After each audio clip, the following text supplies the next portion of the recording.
I press. There it is. There it is. Steve. I was like, where's the sound? Okay. All right. Man, I really got to fix my audio. I couldn't hear anything of the intro. Like, I didn't hear it either. Yeah, did anyone hear it? Countdown. I heard the countdown music, and then I didn't even hear the countdown. I was like, "What's going on?" Like, it's weird for me. I gotta. I had it on my end. Oh, like since I got a new mic setup that apparently does audio output on it as well. Like my entire setup's wonky. It doesn't know whether or not it wants to send audio through my regular setup or through my mic. But if I plug my headphones into my mic, then I sound something like tinny. So it's weird. So yeah, we're back. That's obviously, that's why I have to adjust my audio every time we stream, because I have the audio thing on that. Yeah. So last week was definitely an odd week, just all over the place. Mark was near hell. Yeah. Because them fires. Oh yeah. While I was in snow. Real Game of Friend shit. Real Game of Friend stuff. Yeah, so that's the thing, is like I was already sick, but then the snow came falling down, and I was like, you know what, I'm gonna go play in the snow with my kid. It's not every day we get snow down here. The last time it happened, he wasn't even born yet. So let's go. Let's play around. Then I got even more sick. Was it worth it? Yeah, I think so. Yeah. Oh yeah. I'd still rather deal with fires and snow.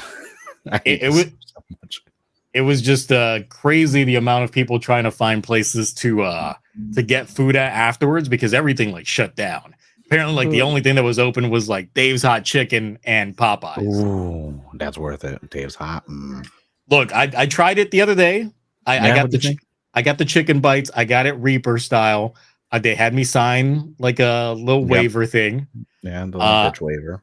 I ate about 20 of them, and I was doing all right. I was doing all right until that night. That night, I just felt the heat all in my stomach. Apparently, it was coming out of my pores, the spice, because my wife was just like, "You were burning me." Like it was just that. What'd you think of the Dave's sauce, though? That sauce is so damn good. I was like, this sauce has no business being this damn good. Yeah. So. Get the sliders next time, because that coleslaw on there with the Dave sauce. So I got the wife the sliders, so I tried out the coleslaw on it, and I was just like, man, just that coleslaw itself. Can I just have that in a bowl? You can get it on the side. Oh well, I'm gonna need I do all the time. And then obviously you got to ask for double extra pickles on the side, because the pickles make the slider, especially on the Reaper with the Dave sauce. I mean, they gave me plenty of pickles. So now, what your definition of plenty and my definition of plenty, two different things.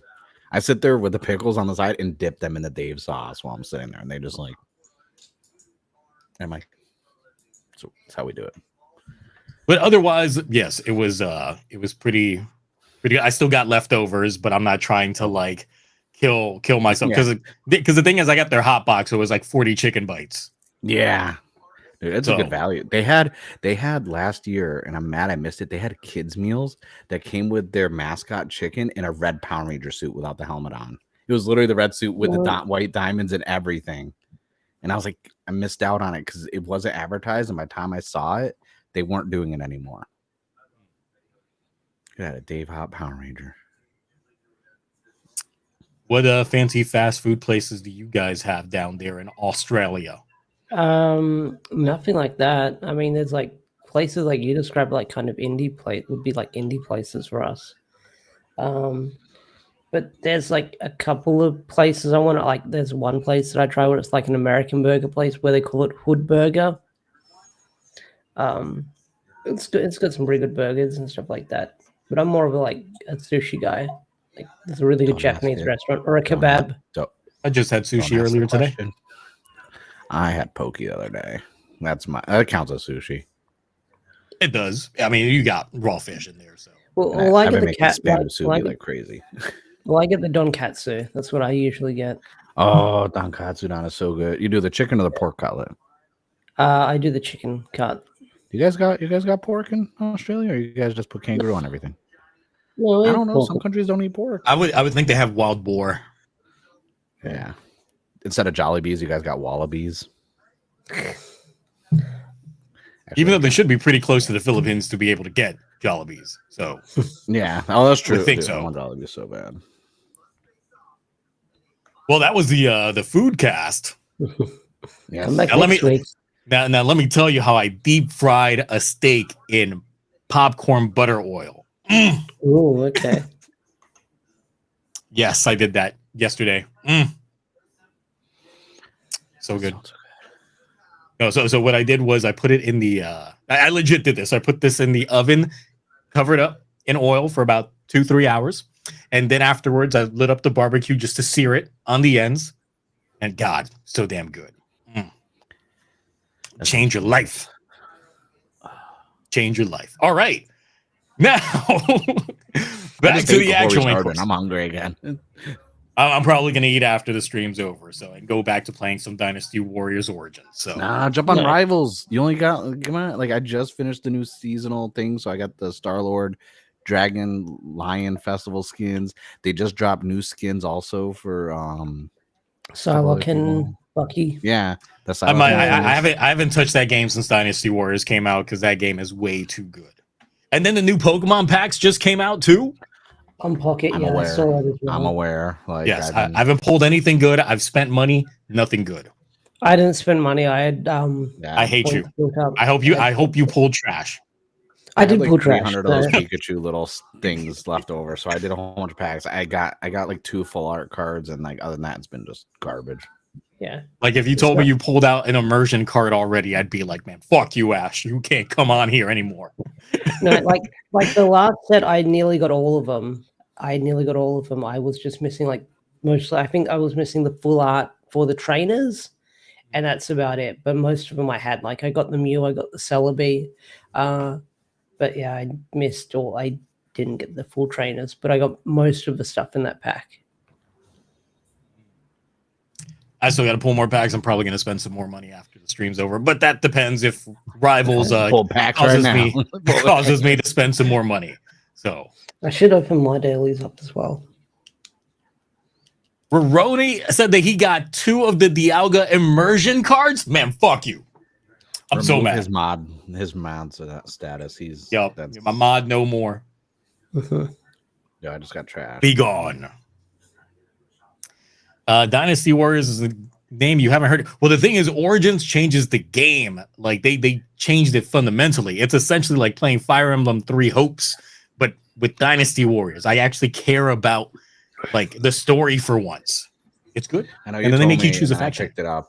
You told me about that on Discord though, and I picked it up and I haven't played it. But I got it though.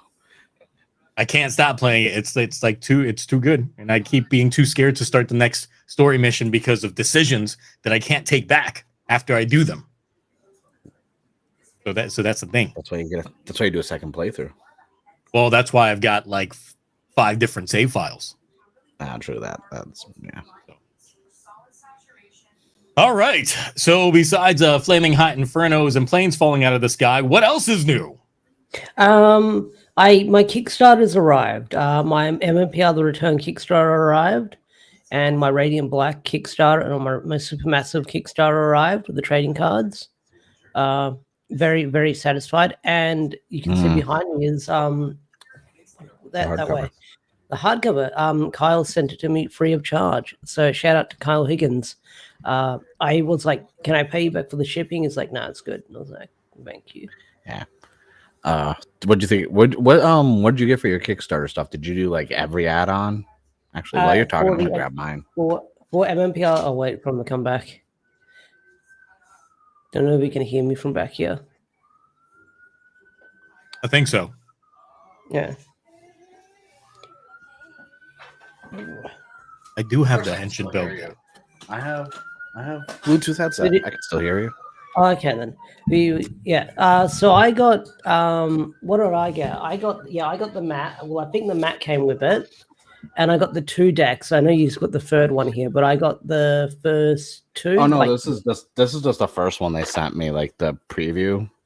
Yeah, so that okay. So I got that one. No, wait, yeah, I got the team up one and that one. Yeah. And the extra cards that came with it. Oh, they have the extra villains pack.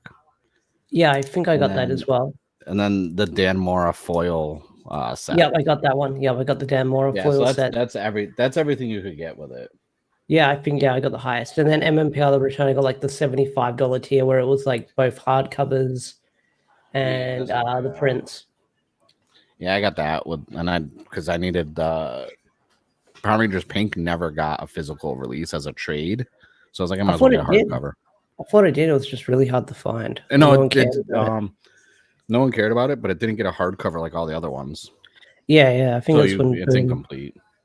Yeah, but then again, I think I found out that like they're doing a deluxe hardcover Boom on its own, which I knew they do because they do that for all their Kickstarter stuff, where it's like a deluxe hardcover that's got MMPR the Return and Pink in it, and the prelude story. Everyone likes to milk their MMPR. Yeah. That's all that there is, and that's all that will ever be is MMPR. Mm-hmm.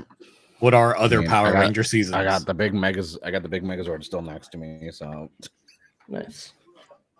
It still lights up. I've never changed the batteries. I don't know what wiring they got in there, but I've never changed the batteries. That thing still lights up. Well, it's a good thing you didn't get those fires or else you would be so like I told upset. you, I was like, what do I do?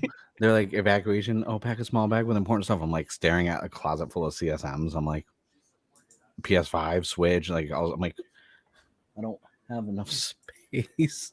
You'd be doing that Key and Peele sweat drop like the entire time, just looking at it like, I don't know which one. You just see me driving a U-Haul half on fire, just full of my Toku stuff. Like, I'm getting out of here. I got it all. I was literally like, all right, well, the Blade CSMs are like easily, like, it's because there's some stuff that's like, I can't get anymore. You cannot, even resellers don't have them listed. I have stuff that you cannot find online. So it's like, I don't know what to do. I never thought about it that way. I'm like, oh yeah, no, fine. Like, wait, shit. It's a sign you gotta leave California. That's been a discussion recently. Them fires, like, it's just ridiculous. Oh, I mean that the housing market. Yeah, that as well. Yeah. Do something about all that crazy shit going on. Yeah. All right, so let's talk some Toku. Yes. We're skipping Boonboomger. Kind of, sort of. I mean, Bunrio's still. He got some crack sprinkled on him. He's still out there. It's going away now, but he still had some. He got the Autobot disco ball of leadership implanted into him. Didn't do anything. I'm just waiting for the combination of like Taya's tears or something. Maybe a Pikachu cameo, something to happen to bring him back.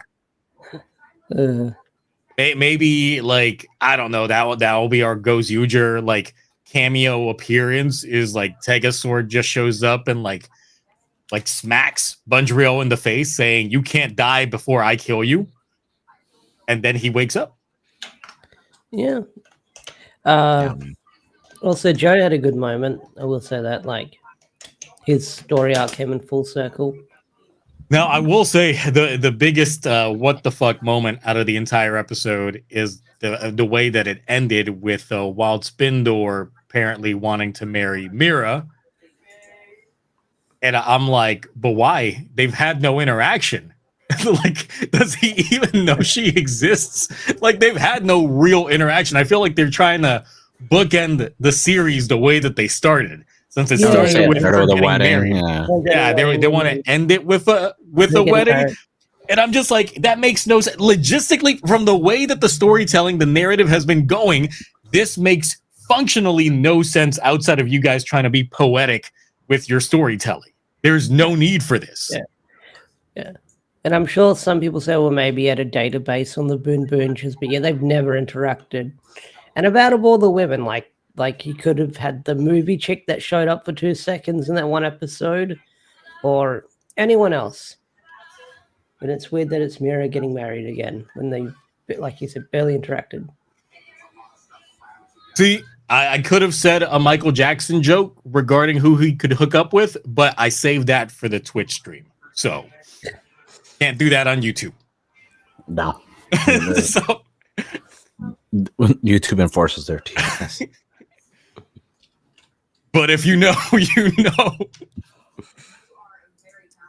So yeah, we did get the Shida moment where she was like, "You forget I'm also Boonboomger too," and I'm like, "Bitch, since when? Like you ain't get one of those spare changers? Like what's going on with all that?"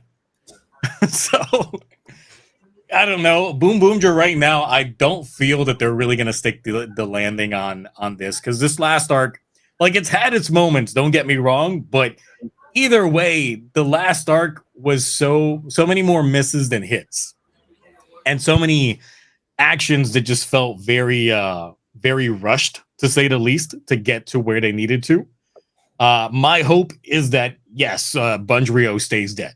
Like I think that would be good, because then it's like, hey, for future crossovers, why can't we get Bunjiro back? Oh yeah, he died.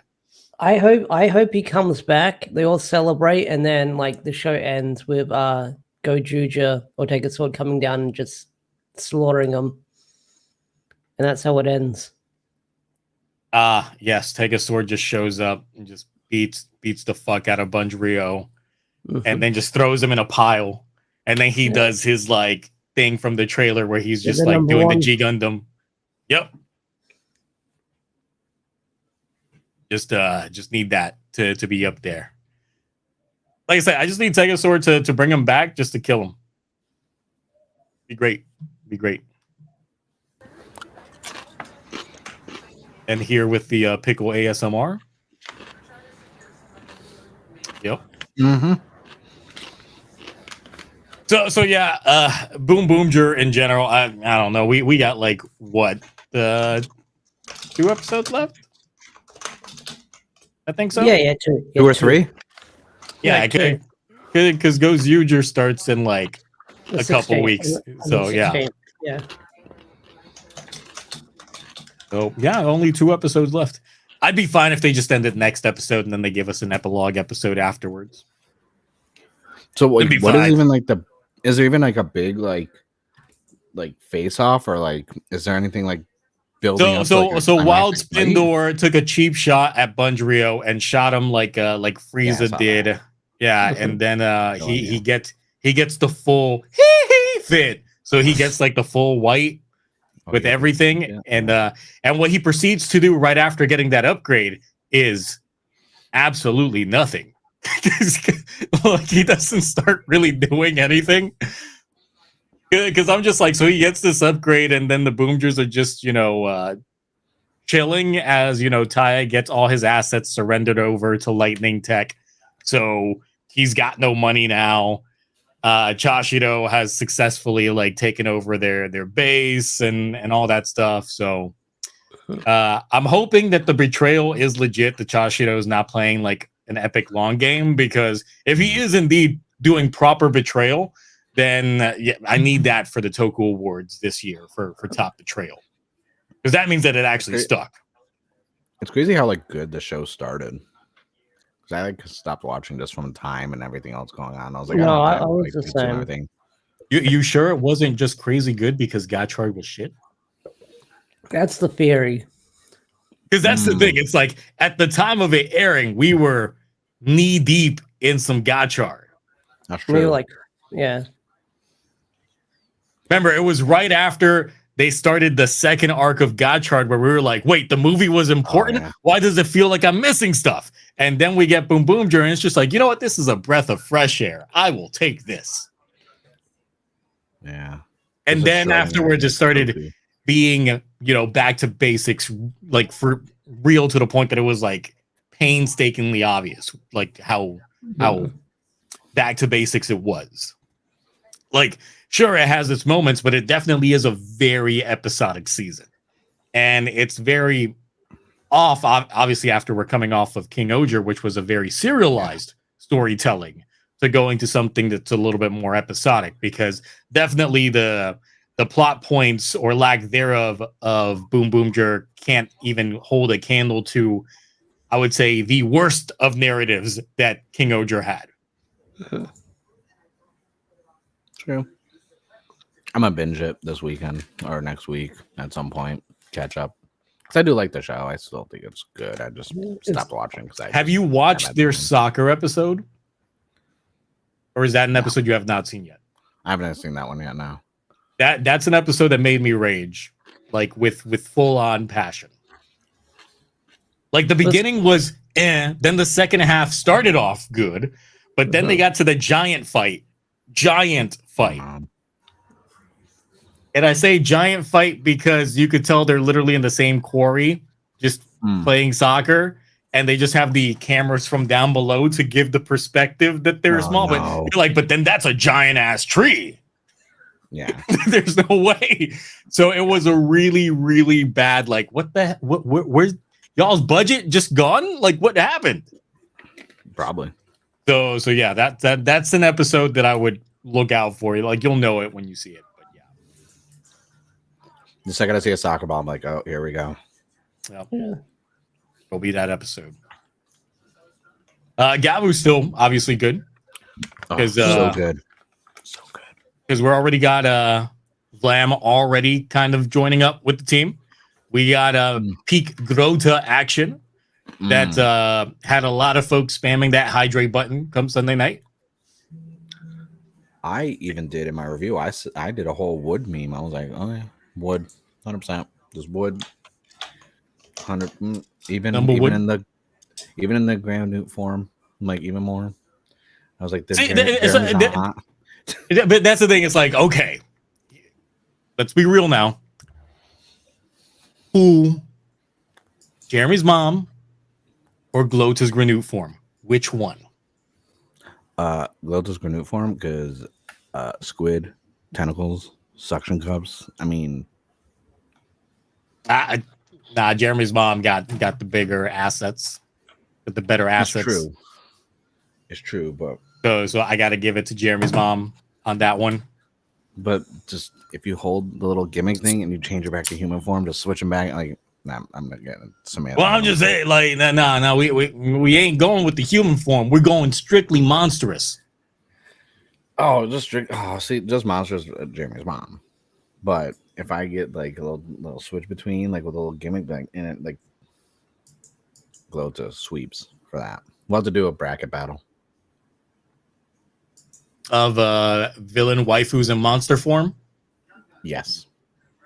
Well, Sononi's gonna get taken out instantly because I do not like her monster form. So I'm like, I'm like, nah, that's an old ass man and that shit. Nah, I'm not feeling that one. You can go away. Be gone. Be gone. Not feeling that one. But there definitely have been some pretty good female monster forms. Melee from Geki Ranger, anybody? So I'm just saying. I haven't seen Geki. Should. I know it's on the list. It's next. That one shower monster from GoZyuger.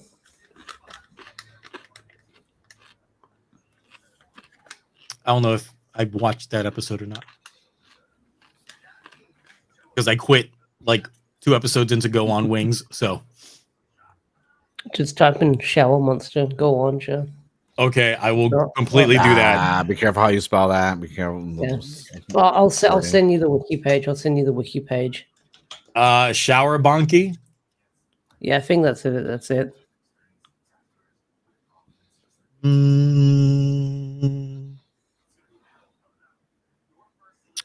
Them fingers. Nah, I'm not feeling that one at all. That's not doing anything for me. And let's see. Oh, wait, the general and go on. Yeah, I'll take that. The general from what? Go on, She has a monster form? Oh no, I guess the character in general, not the monster form. It's got to be a monstrous form. If you could tell, if you could see the human actor there, they don't count. It has to be strictly monster suit. That's fair. We got to keep it strictly monstrous. Only way. I'll go with a classic. Your teacher telephone from Die Ranger. You can push those buttons. You know, I have fond memories of Lip Singer from Power Rangers. Obviously saying Die Ranger there, but it's also because she was in Mighty Morphin Power Rangers: The Fighting Edition as one of the characters. That's true. So, definitely one of those villains that I saw all the time. Wait, we're too off topic. We only do this when we talk about bad shows. We're comparing waifus though. But that's the thing. It's like usually when we talk about waifu bait or anything like that, which we're gonna have to get into when we talk about GoZyuger anyway. That's true. Like it takes precedence. What about the jellyfish monster from Gavu Ranger? Oh yeah. Wood. Would no, I know of it because I think I covered it in my never before seen videos for Power Rangers. Even though technically it's in the background, but it never really appeared. Is it the Sea Fist Demon Regeku? I don't know Like what the white and blue one. I believe so. She jellyfish looking. Looks like it could be like, yeah, and it has like a crown thing right there and a staff. Yeah. Oh yeah. Yeah, Metal Alice. I've always liked the design of from GoZyuger.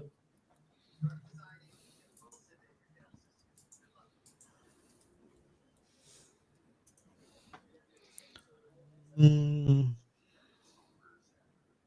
all right. I mean, there is also Candelera. I mean, she got wifed up by one of the members of the Coders anyway. So yeah. What is this? Why did I find this? What did you find? Should I be incognito for this?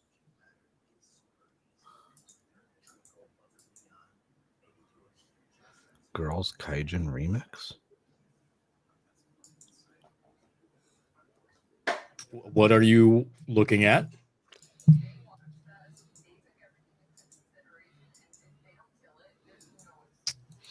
So you mentioned it, so I'm looking it up. God was pretty good, right? That reveal, Hanto finding out, yeah.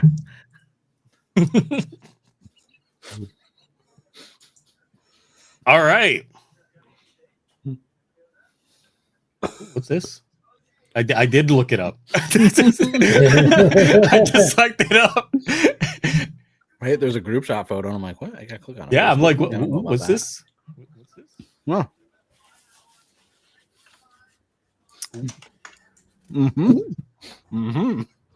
Yep. All right. So yeah. Shoma's secret's out. He's a stomach family member, and everyone knows. First of all, he shouldn't have held on to that like half truth the entire fucking time. Obviously you could tell watching it that this was gonna blow up in his face in some way, shape, or form if he did not actually just, tell Hanto the truth to cushion the blow. But yeah, that was pretty much the moment that had everybody just going like, damn, there it is. Yeah, it's the Hanto's lion gonna reveal. completely. Yep. It's like, how can we trust you when you said all this? It's like, well, you know what I mean, he was just skirting around it. But once again, yes, he was skirting around it.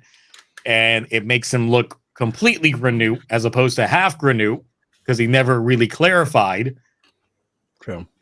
that he was half, nor did he ever say that his mother was human in his conversation with Hanto in the past. Because I think if he had said that, then maybe Hanto would start like looking at things in his head in terms of, you know, how that would end up being. Obviously, with Lakia was Lage9's actual name. Yeah, I think that he would probably be a little bit more understanding, especially knowing that you know, Shoma transforms not using their type of visual transformation. So there's got to be something there. He kind of, there's like a lot of foreshadowing that he already knew, because like when he was lifting up, he's like, oh, it's attached to you, so the rumors are true. But then when they were trying to find the place, they couldn't remember. But when he was able to open the door by holding his hand out like the agent, and then when he's like, oh yeah, it's downstairs to the basement, and he knew the code, and he even says, he's like, oh, it's kind of like you run the place, or you he's like, you were just a Lola, like. So I think it wasn't a shock to him. He kind of knew, but he was just waiting for the confirmation. Yeah. Whereas, because Laki is not an idiot, Hanto is just Hanto. The only thing I'm curious about is that quick flashback scene that Shoma had of Hanto's mom helping him find someone. She's like, oh, finding his mom. So that started like a little bit of like theory crafting in terms of what that could mean, because obviously we've got someone in the chat that still stands by Shoma being that dog wolf Granute that snatched up Hanto's mom to begin with. And I'm like, this kind of like refutes that, because why would he kidnap her and then all of a sudden she's like, let's go find your mom? Now, what I'm thinking is maybe something happened to Shoma's mom when he was younger. And technically to offset things, like they used their disguise tool to make Hanto's mom look like Shoma's mom, which could also explain why she bared no love towards his father, because she literally has no relationship with that man. She was just a face to just technically babysit Shoma, is what I'm thinking on that front. And then the one that technically got glassed in front of Shoma before he left was actually Hanto's mom. And something else happened to his mom when he was younger. Because once again, I'm still with that page that I translated, with it being an autopsy report, thinking that something happened to Shoma and they needed to have some sort of transplant or something like that. And if it wasn't Hanto's mom that ended up being like an organ donor or something like that for Shoma, it was likely his mom, because that would make more sense, because obviously blood relative has a bigger like viability for success for an organ transplant than someone that's not. So just looking at those factors is what makes me think that could be the possibility. I feel like it's going to be a couple episodes before we find out, because we have Bitter Gavu popping up first about what's going on with the mom thing, because they keep like giving us little sprinkles on the mom thing, and I think that's like going to be more spread out, because the immediate thing now is Hanto and Shoma have to have a conversation. And I think once Shoma actually gets the proper revelation of what happened with Hanto's mom, that'll be the straw that kind of rekindles his relationship with Hanto. Because right now, Hanto is probably going to go full rogue mode against Shoma. Shit out of him. Yeah. I know. I like how he's going to help them. And he's like, wait a minute. They're working together. He's like, what's been going on? That makes no sense. Why is he working with a filthy Granute? Yeah. Also, the power scaling, I'm kind of starting to figure it out, because like if Gloda's able to hold her own against Caking Form and Rams at the same time, because yeah, her scythe broke, but she held off the finishing kick. So I was like trying to figure out the scaling because now I'm like, okay, we knew the twins were probably the weaker out of everybody. Then Glota. Now I'm like, okay, well, Longo and Nelv. I'm like, who? Like, I'm trying to. It's like, because I was wondering, because like the caking form, he gets tired because he's hungry after in this next. He uses up so much energy. But I was curious how long he's going to have the form for, because usually the Gochizos, perish after, and obviously it's a stronger form. So I figured because there's so many pieces of cake, like every so many uses, like a slice would dissipate. Yeah. Because that's not the case. Form obvious. Yeah, because I'm like, well, if we know that Glota can take him out 1v1 in that form, he could still take out regular Granudes, I guess, with it, or agents, which I think was a waste of his power. But I'm just curious, like, what's going to happen form-wise and scaling, because Rom obviously is more powerful than Valen. And I feel like, and he can hold his own against the caking form also. So I'm like, all right. The whole thing I'm trying to figure out is like the form power scaling right now. I mean, I feel when it comes to power scaling in Kamen Rider, you should never like take it as gospel, because that's the thing. It's like, once again, caking form, like Vlam was holding his own against caking previously. Yeah. So it's always the thing that happens when you get new Rider after, a power up is new Rider. It tends to match that new power. Well, the thing is, they've been doing it really good with this show, though. Like with him going back to other forms to combat, not from a power standpoint, just the game, like the bird one. He's like, oh, the chips aren't working. Let me use caking form so the whip can like ground him. Or him being like, oh, well, this one has a hard hit. What do I have a good defense with? It's like, oh, yeah, my hard candy lollipop form. Like, I like that the forms have reasons to them and why he takes them out so they're not throwaway like freaking Gotchard was. But from a power standpoint, I'm like, caking form was so strong right up that almost took out both twins. It's like, all right, well, like, you don't need to upgrade. He's good with that, just whipping on everyone's face. I mean, he technically just sprinkled some on Glota, and just a little bit. He was just like, listen, yeah. Just like a little, like she was dodging it. She was like, it was like went right by, like a little bit, went like that, and she was like, like, and I'm sitting there the whole time, like, give me some thumbnail bait, come on. I was like, nope, couldn't get a good thumbnail out of it. It's like almost saw the watermark for family therapy there on the side, but it wasn't there. So yeah, I was like, close. Well. But yeah, that's the big thing, and now we're going to be dealing with Bitter Gavu next episode already. I know. Also, I like Blom's new form, the jelly one. I don't like any of his forms. The tendril around the heart and like pulling on it, like going invisible. Okay, you're talking about like the way it functions. Okay, yeah, no, like the way visual. It looks. We've already went over the visuals. Okay, yes. The fact that he still has like brown moccasins on, or whatever, or those clogging shoes. I don't know why he has brown clog, like that doesn't aesthetically just ruins everything. The base form has grown on me though, but I still just like the helmet of the base form the most. But everything else, like this one, I was like, all right, I like this one a little bit better. I wish the helmet, like the mouth part, was better designed on it. But I was like, from a functionality of the fight, it gave us some great scenes, like the whole POV with the pink tinge to it. I was like, everything about that. It's like they're killing it with all the fighting and choreographed action in this show right now. Oh, and hold on, I need sound. Let me see if it'll soundboard out here. Just about to be messed up. There we go.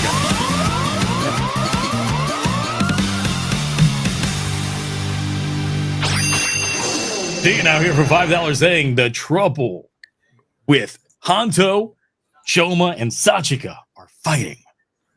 So sad. Look, all Shoma has to do is go caking and just like squirt some batter on both of them. So, give them the itis. They'll be eating good. Yep. Like they open up their mouth and just hit them like that one episode of King Oger where Jeremy hit Himeno with the spider web in the mouth. Like, blah! Be great. I'd be down for that. Thing is, it's like Sachika obviously doesn't know shit about anything going on. So... No, she definitely does. She's just, I feel like she's the type of like because how she's been on the show, she doesn't like. She even said it in the episode of the painting and everything. She doesn't like to push things and this and that. She just wants to be helpful. This that. So I feel like she knows enough. She's just waiting. Because she even said she didn't want to be like, you know, nosy and this and that because she couldn't relate to everyone. That's because of her upbringing. So I feel like she knows. She's just kind of like, I'll wait and find out. Because we saw the preview and Hanto snitches to her. You can't trust him. I was like, wow, you got to snitch too? That's why your mom died, Hanto. Get away from your snitch ass. But Yeah, no. he probably snitched her out. He was probably had daycare and they're like, oh, tell us about your parents. Like, oh, my mom's always happy. Like, always happy? Yeah. Turns out it's like, Sachika was the wolf granute the whole time and snatched up his that'd be hilarious. Joke's on you. I'm the one that snatched Listen. your mom. That would make sense. Helping people out so they're happy. That'd be hilarious if you turn out being a granite. I need to see that form though. The biggest front. The biggest front. Mm-hmm. But I would say another good thing that we got from these episodes in general was just a little bit more on the Granute Society, because like Lakia didn't know shit about humans. Yeah. And he didn't know about dark treats either until after his brother. Yeah, that just shows that how like my biggest thing is like, all right, how did they discover the human realm, and why is the first thing they said, you know what, we should eat these guys? I bet you they taste good with Jello. Like it reminds me of that episode of Futurama where they find the poplars. It's like, what is this? I don't know, but I can't stop eating them. Yeah. And then it turns out that they were just baby aliens. It's just like, oh, well, I feel like they've set it up enough right now. How we get a little bit like we also see kind of like the society of the Granutes. Like some people don't know about the dark, which we already knew because you know Stomach Inc. wants to have a larger scale in the Granute world. I do think we'll probably get more information on how this started. I don't need a full backstory of like them going and opening a door and be like, hey, this door brought us to a place. Hey, look, humans. Let's experiment. Oh, if we do this to them, they taste delicious. But I don't need a full breakdown of it, but I feel like we haven't had any plot holes yet. 20 episodes in. It's been very consistent, which is refreshing. We didn't get a disaster arc started at episode 17 or anything, so I'm like, okay, like this isn't a reality like Iron Chef of Granute like show. I was like, good. But I do think we're gonna get probably something. I'll be okay if we don't get a full explanation though, because I mean, it could be that the Stomach family just has a unique ability to world hop, just because now that we know that logo that we saw very early on, and we saw it again this episode, seems to be the Stomach family crest. It lends itself to mean that there's something unique about this family. And the thing is, it could be a multitude of things, because once again, the whole thing with them having familiars like agents and Gojizos and stuff like that, we haven't seen another Granute do. We've only seen the Stomach family do. So maybe they're just mutants within their own society, and you know, something on that front, because that's the one thing that I'm still trying to piece together based off of Granute physiology, because I always thought, you know, if they ate the dark treats, then maybe that hampers their abilities to have that kind of features. But Lakia, as Log A9, never ate the treats, and he hasn't shown to have that ability. So maybe it is something that is unique to the Stomach family. I feel like the dad is still alive, and that's where we're going to get a lot of the information from. Or Dente might even be the person to like give out the information. Yeah. Because he was the main science dude before Nell started doing science. Because he's the one who experimented back in the day on Shoma. So I was like, I could see the dad still probably being around somewhere, hidden, locked away. Longo just locked him away, being like, no, he's dead. I'm in charge now. I would say that I'm also still confused on I guess the genetics of Granutes based off of their family trees, because I was like, honestly, the three older siblings in their Granute faces look different than the twins in their Granute state. So I was like, maybe they got different moms. But then you look at Lakia and then his sibling, and I'm like, oh yeah, I think something's up. Like maybe it's just a random luck of the draw in terms of like how you guys are related. Like there's not an animal theme or anything. I'm just wondering how Granite and Human can make Shoma. I don't think they're ever going to explain it on this one because the wrong production company is in charge of the show for that to be explained. Yeah, especially since if they had just discovered humans, it's just like, man, aliens. All right, let's see what they're working with. That would be the truer answer than I think I want to eat them. That has been my outlook on aliens for a couple decades now. That the second they show up legit, I'm like, listen, we're gonna look. If it's all right for Captain Kirk, it's okay for me. Holes are holes. Let's go. And then, yeah.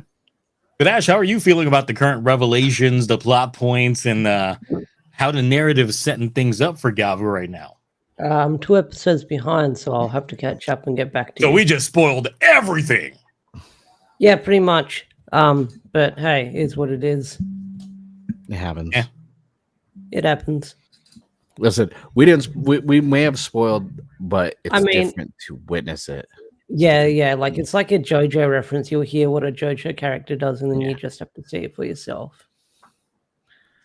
Now the thing is that with Bitter Gavu, obviously with the trailer we saw Shoma with a different hair fit and stuff. Yeah. Is it Shoma or is it someone else? Well, they showed the end of the screen with Suga's computer and this and that. And you saw the DNA strands and this and that, and I'm like, do you think it's a clone or do you think it's something else? I don't think it's a clone. I think it's something else because like. If that man had cloning technology, he wouldn't be in that danky, tiny ass little underground lab with beakers and schematics. Like he'd have a better facility. I do think like, from lighting in there. I do think from the information that we've seen in terms of him knowing about the disguise that Granutes use to disguise themselves. That it's a possibility that using the DNA, he just made an image of Shoma that someone else is wearing. That you could, I could see that because, like, that's the only thing I could really see him doing with the DNA. I don't think cloning because, like, you really clone someone in less than a day. Like, I feel like the gestation period, but it would make sense to make that because he did pull. Remember when Login 9 was right there. He like took it out and he was like, "Hell, look at this!" So that's how you change and put it back awkwardly. Now the other thing that I saw from like the spoiler channel and from what other people are talking about is that the belt itself is the result of whatever Suga was doing, and the belt possesses other people to transform. It's like Dread, but better because. Yeah, I guess. Better context, better story around it, at least. But I'm like, if this belt is possessing Shoma, how does this just cover up his Gavu? Like it's like trying to put a Gavu over a Gavu. Like, how do you do that? Get a haircut. He just cuts his hair too for him, and he didn't get a haircut. He literally just parted it. That's it. He just did a side part versus just straight bang. I think it's just like you said, I think it's more of like the little gimmick for the Granules to change their appearance. Because then apparently there's going to be multiple different Bitter Gavu users. Jipu's been one that's listed on there. A different form of Bitter Gavu is apparently going to be Suga, that type of thing. So it's, but it's literally just dark Gavu on so many aspects because everything is just a mirror of things. Just looking at the toy listing here. Yeah, I believe I started this trip. All right, that red one looks kind of sick though. How about Legend over here? You like that Legend? No, but I'm okay with it. I like the colors. I mean, I like the suit. I just feel that it looks too much like Legend. I'm not gonna lie, I'm tired of this whole multiple user. Like it started with what Revice with the freaking Demons driver, then Yeah. Geets with the Vision driver, freaking Godchard with the Dread driver. Now we got the Bitter Gavu. Like we don't need this. Like 4 seasons in a row of this is kind of like, at least from a context standpoint, I think Geets did it the best. I think From, it's like, a the Reiwa producer stable needing it. because in 0-1, like, weren't there multiple people possessed by Arc? Arc, Yeah, I but, would say, yeah. but Saber didn't do anything. I mean, we had Well, Falcon Saber with is like an these stats outlier with just count. because of COVID. I know, so. because it's great. It's so great. That's why it just stands above the rest. Right. So tell me about Storius. Tell me about Gouchard. Both equally shit. Hey, that's not true, and you know it. Talking about the Storius arc specifically. Oh, I'm not talking about Solomon. I got nothing. I got nothing. Solomon's better than the entirety of Gotchard. No, So- I got nothing for Storius. With Solomon, yeah, no Storius. I got nothing for that. Honestly, it's already been written. I'm mad. It's like shit. So accordingly to a shirt. That is bright. We got a fucking new form. We got the frozen sorbet. Why does it remind me? Waffle cone.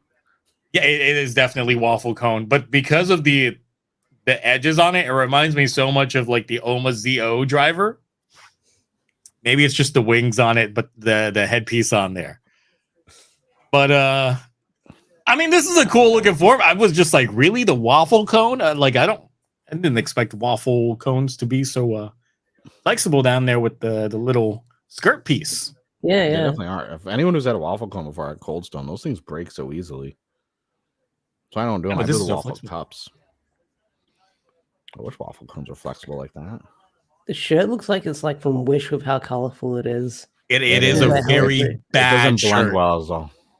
Like I get Like, it. that's also like I get the it's 3 to a 5 year old kids' shirt. but it looks like I get it's Yeah, like what- the kids one, but it looks like something from Wish or like one of those bootleg shirts. It's like tank top on fucking Yeah. long sleeve shirt. It makes no sense. Speaking of bootlegs, Mark has seen this, but I've not shown Zio this, but I have not shown Zio this, but my bootleg Dragon Ball Z and One Piece basketball jerseys I that I love got when I those was so on peak. much. Those are I have to so show you sick. these. I have to show you these. Gotta see that. I love bootleg clothing so much. It's so good. But yeah, that shirt, like that form is interesting, but like what gets me is we don't have it's like the Gochizo, like it looks like you're gonna put the ice cream cone on it and it opens up like this. That's the way I could think of, because it looks like something that opens out, possibly spins. So I could see it as like an ice cream cone with like the little Gochizo as the ice cream, and you dock it in there. And then it splits open. Yeah, I can see that. Because yeah, it does That's have what they that tri-split. It's got Open, going yeah, on the there. open, yeah. And if you close it, that'll make a cone. But there's Alright, I have also my- something that fits in it like a Gochizo. Alright, I have You my wanna show off the bootleg merch, but Bootleg drip. bootleg drip, yeah. So I bought this. Uh-huh. I don't like the way there's that. Okay. Yeah. Wow, Makes sense. that image of Goku is just wow. That makes sense though, right? I like it. Yeah, I guess. I don't. Oh, I mean, I like Boston. But I don't expected One Piece. Piccolo, but okay. Right now. Well, that's. But yeah. I've never seen One Piece, so I don't know who that is. That's Zoro. Yeah. Wait, the guy with the mask with the sword? This one's got the 3 most swords. wildest. Yeah. I meant like Zoro, like the Z. Bro, what is Trunks canonically not wearing? What is that? No, What's his jacket red? No, he's Is Super it Saiyan 3 the- also. Yeah. Oh, Is that his merch? Future Trunks is known to be a Chicago native, by the way, just in case you're wondering. I guess He's from And Chi-Town. Then there was this one. damn, there's more. See, I don't even like One Piece, but I like this one. I don't know why. I just like that one. That's just That makes no sense, especially since it's Jordan's number. Like, what? It doesn't need to make sense. They're cool bootlegs that I spent money Yeah, on. I love them. exactly. Wait, what's that big box back there? Wait, go back on his screen. What is that big box in the corner, like between the shelves? Oh, he got his own. Oh yeah, Caliber. Memorial Oja Caliber. So I was just checking out the merch behind you. Oh. Yeah, that's what I bought ages ago. Yeah, I remember. You know, I would laugh if this shirt was legit just fan art shirt, because I'm just like, it looks so bad. Well, yeah, like someone's like, "Oh, this is fake," but I'm like, "Yeah, but who?" I mean, no offense to a lot of people who do like Toku drawings and stuff, but like, who's talented enough to actually make Gavu look like that? That would trick everyone to make, because that looks too official. I don't know. Have you not seen a lot of the DeviantArt pages? People can be doing that. They can, but I don't go on DeviantArt because they're a bunch of deviants. So I call it DeviantArt. Because I'm just like, this is whoever graphically designed this shirt needs to get fired. Like, you don't need a job. like this is a terrible shirt. And the gimmick, like, why wouldn't there be any of the pudding gimmicks on there? That's not like, it's literally only 2 of the gimmicks are actually like used in the forms that are on the shirt, and they're not evenly like symmetrical either. Like, why is Ram and Valen on one side? It's just weird how this form is just like plastered directly into the front, covering up the name of the show, and then there's like no other like. Right, like they're Gavu in the background on loop. Yeah, and there's not even like a bitter Gavu like there as well. It's so awkward that it makes me feel like there's a chance that this could be fake. I don't know. The shirt, I don't know. I don't think the form's fake. That's a good form. I hope it's not fake. I like it. Because I don't think this is the final form. Oh no, that's definitely not the final form. That's I don't think people have been calling this the final form. That might be the summer movie form.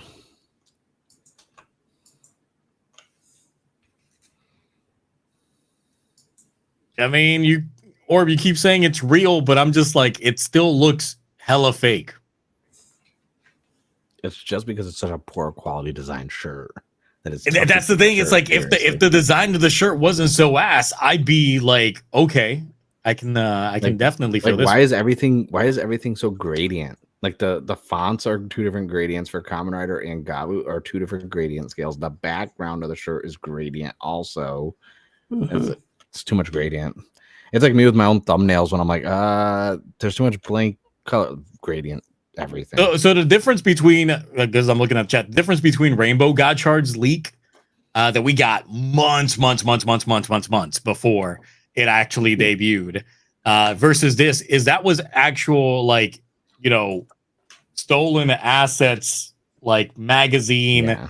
We're sending this over on there. It still has the watermarks on it of like, hey, don't release this out yet. This is literally like that kind of shit.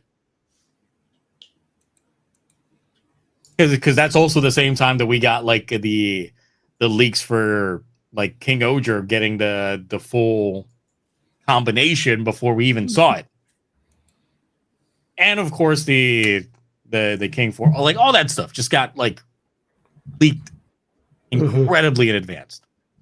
Very much in advance. That was like episode 6 into the show, if I remember correctly. So let's see. There's more that Orb sent me just now. Just trying to re-verify that this is indeed legit. God, this looks terrible.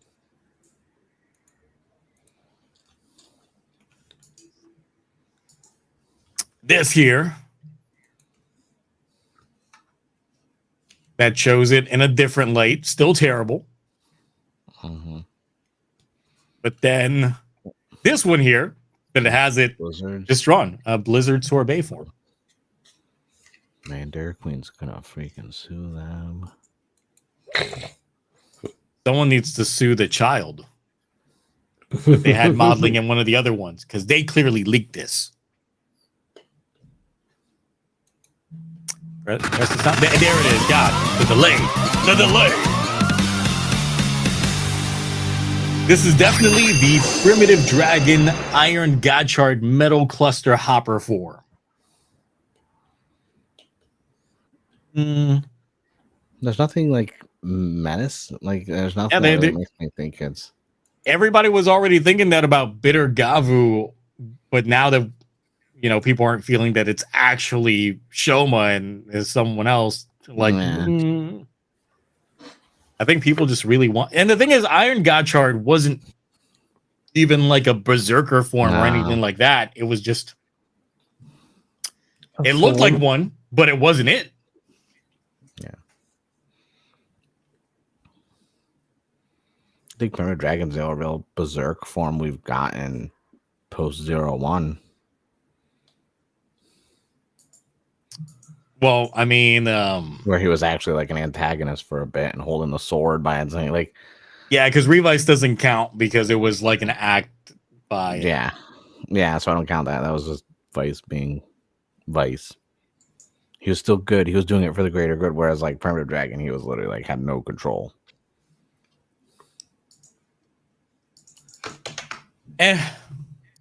We'll see it in action. We'll see it every year. No way. I'm gonna say it's a really good fake. Nah, it's likely real, but I'm still like, this is still a terrible shirt. I would not get my kid this shirt. No. Plus, I always wait until magazines scan, so like before I like even think about whether or not something's legit. Like until it's officially announced, shows up in a magazine scan or a trailer or something like that, I'm like, all right, everything's fake to me until it's officially announced. It's just weird that they would make the shirt specifically about this form. Yeah. So plus also makes no sense. Why would Gavu still be on there too? Because if that's his form, why is he on the shirt twice? Oh, you thinking it could be like his mom? No, I was thinking Xaid. Oh yeah. I was thinking of what was it, Cronus? It's been so long since I've watched Xaid. Because the thing is based off of it, it looked like it could have been just an Xaid power up, but then it was its own thing. And then this kind of does give that vibe, but of course it is rocking the regular red Gavu. Unless once again people have just been mass producing how to make his Gavu, which would make me upset if they go to that route. Everybody gets a Gavu. Eventually Hanto is going to make his own Gavu. I mean, he's already morphing in some way, shape, or form. Next thing you know, he's going to have a pudge in his stomach and he's going to think he's pregnant. But next thing you know, he's just Gavu just shows up there. Jeez. And he just pops out his own Gochizos.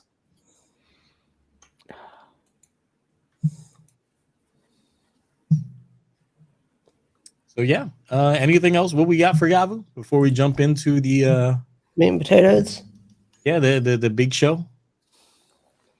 I want to know what Nel's motivations are, because like a scientist wanting to science. Yeah, he gives him from a family, because he gives him the jelly one. He's like, oh well, he's like, I almost beat Balin and Gavu. He's like, well, I guess you don't need this, and it's your choice if you want to use it or not, I guess. And I'm like, you're just making, because out of all the stuff we've seen leaks and stuff that's confirmed, like we haven't seen anything that's like more forms other than these two. And the whole entire time when they're like, oh, there's a third Granite Hunter, and then Nel's like all quiet, not saying anything in the last episode before this one, and I'm like, I just want to know, because like thing is, I personally love me some scientists if they're done right in shows, and they're doing the scientists right in the show, because they are definitely very chaotic neutral. They just want to fuck shit up for the sake of their experiments. Then we have Dente, who's just never like eats snacks, and Shoma always asks him like stupid questions, and I'm like, you made a cake and it turned into goat cheese and it gave you power up. You're not gonna go ask you're technically your uncle about this, like you're not gonna be like, hey, I made this cake and this came out of me and now it's super. I'm powerful and I do this, and and he'll be like, oh wow, that's interesting. That's how you were born. I mean, next thing you know, we're gonna have an episode in which Nita just like finds Dente and they just chit chat. Yeah, because they like is they only mentioned him once from the Stomach family standpoint about Dente, and like, do they even know he's just like chilling over there? Like, no, I think they think he died. Yeah, and I'm like, and he doesn't have a human form. Like, he's a scientist. I do think once Nita or Suga discovers that he's a thing, like, if we get those 3 scientist minds working together, I think that the overall villains of this show are going to end up being the scientists. Like a double Robotnik situation. Because they're going to end up coming up with something that they just can't control based off of their own experiments. Or they themselves become the experiment. Yeah. I was going to say, I was like, because he's experimenting granites, like he did that with Login 9, so we know that's not humans and granites are being experimented on, and that was just a test to see how much more powerful he can get. So who knows what he's searching on. And the thing is like we can pretty much already assume that Suga is going to become a Kamen Rider at some point in time, because obviously everything that he gave to Hanto, he was originally planning on using on himself, but why not just try it out on a guinea pig first before you can perfect it to use it on yourself. So there's that. And then Nirub is, within communication of that, they're exchanging the information that they've got. But I think the real off part is still Suga saying previously to Hanto that he wants to see every Renewt die, but then he's cooperating with Nirub.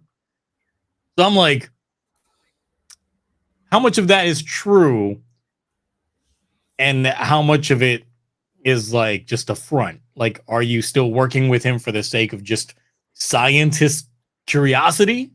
And you still do hate Renewt, but this is like a mutual like collaboration, a mutual benefit, because they obviously science always evolves in war. That's common fact. It's like there's always a big technical leap during warfare, as everyone tries one-upping each other. So if you have 2 scientists going back against each other, then it's just going to help them in the long run. Who cares? I want to see more science stuff. That's why I was like, we have 3 scientists, like, and we get a little sprinkling of, like, a little bit, but like, it's always okay. We're gonna start doing something that's like a look at a computer screen or a schematic on a page, or here's our final product. Right? I was like, I want a little more exposition with the science on there, because like I feel like it's really intriguing, and with just how the show's been, I'm like it's not like a George situation where it's like, all right, he's not his, but then he just disappears and there's nothing, and then he's like, Daddy, and that's like, okay, that's weird. Oh, man, speaking of Daddy, you guys see the last episode of Outsiders? No, I didn't even know it dropped. It dropped. I have it, but I didn't watch it. I streamed it on Sunday. The VOD's up. It ain't good. Is this actually like the last episode of Outsiders? Is it done, or are they doing like Electric Boogaloo? Let me tell you something. So it ended, but then it ends with Outsiders will return? Question mark. Oh my! Wait, in an MCU, it will return. Yes. Like the post credits is literally like Outsiders will return, and I was like, no. I don't even watch Outsiders, and that's kind of funny. It was so bad. God.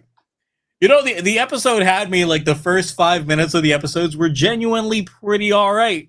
It had its moments, pretty funny, but then the rest of everything happened, and I was like, I hate everything. I'd rather take Armor Hero Star Ray over that, and Armor Hero Star Ray is terrible if you're not watching that either. I thought it was Pico. I don't know. Armor Hero Star Ray? No, it's not that bad. It's could be a lot better. I think the way they cut the episodes, the pacing is abysmal. Yeah, and that's the issue. Is the pacing is abysmal. We need to ban Takahashi from the kitchen.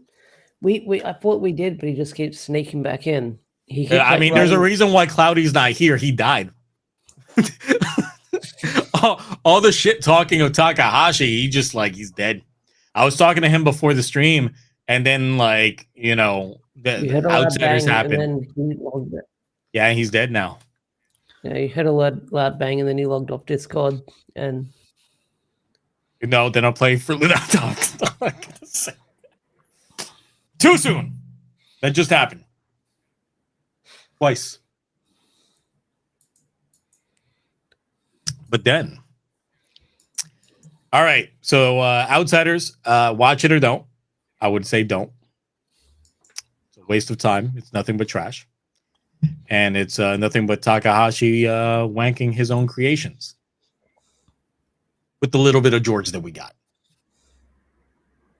All right. So this past Saturday, we had a pretty all right press conference. It reminded me of like the Down Bros press conference and the way that they used to do press conferences, because obviously with King Oger and Boonboomgers, they had the more closed off sets for their type of things. This one was stage show in the beginning with the last 4 Sentai getting caught up by some monster and getting possessed after they were doing their own shenanigans, only for the GoZyugers to show up and snap them out of it.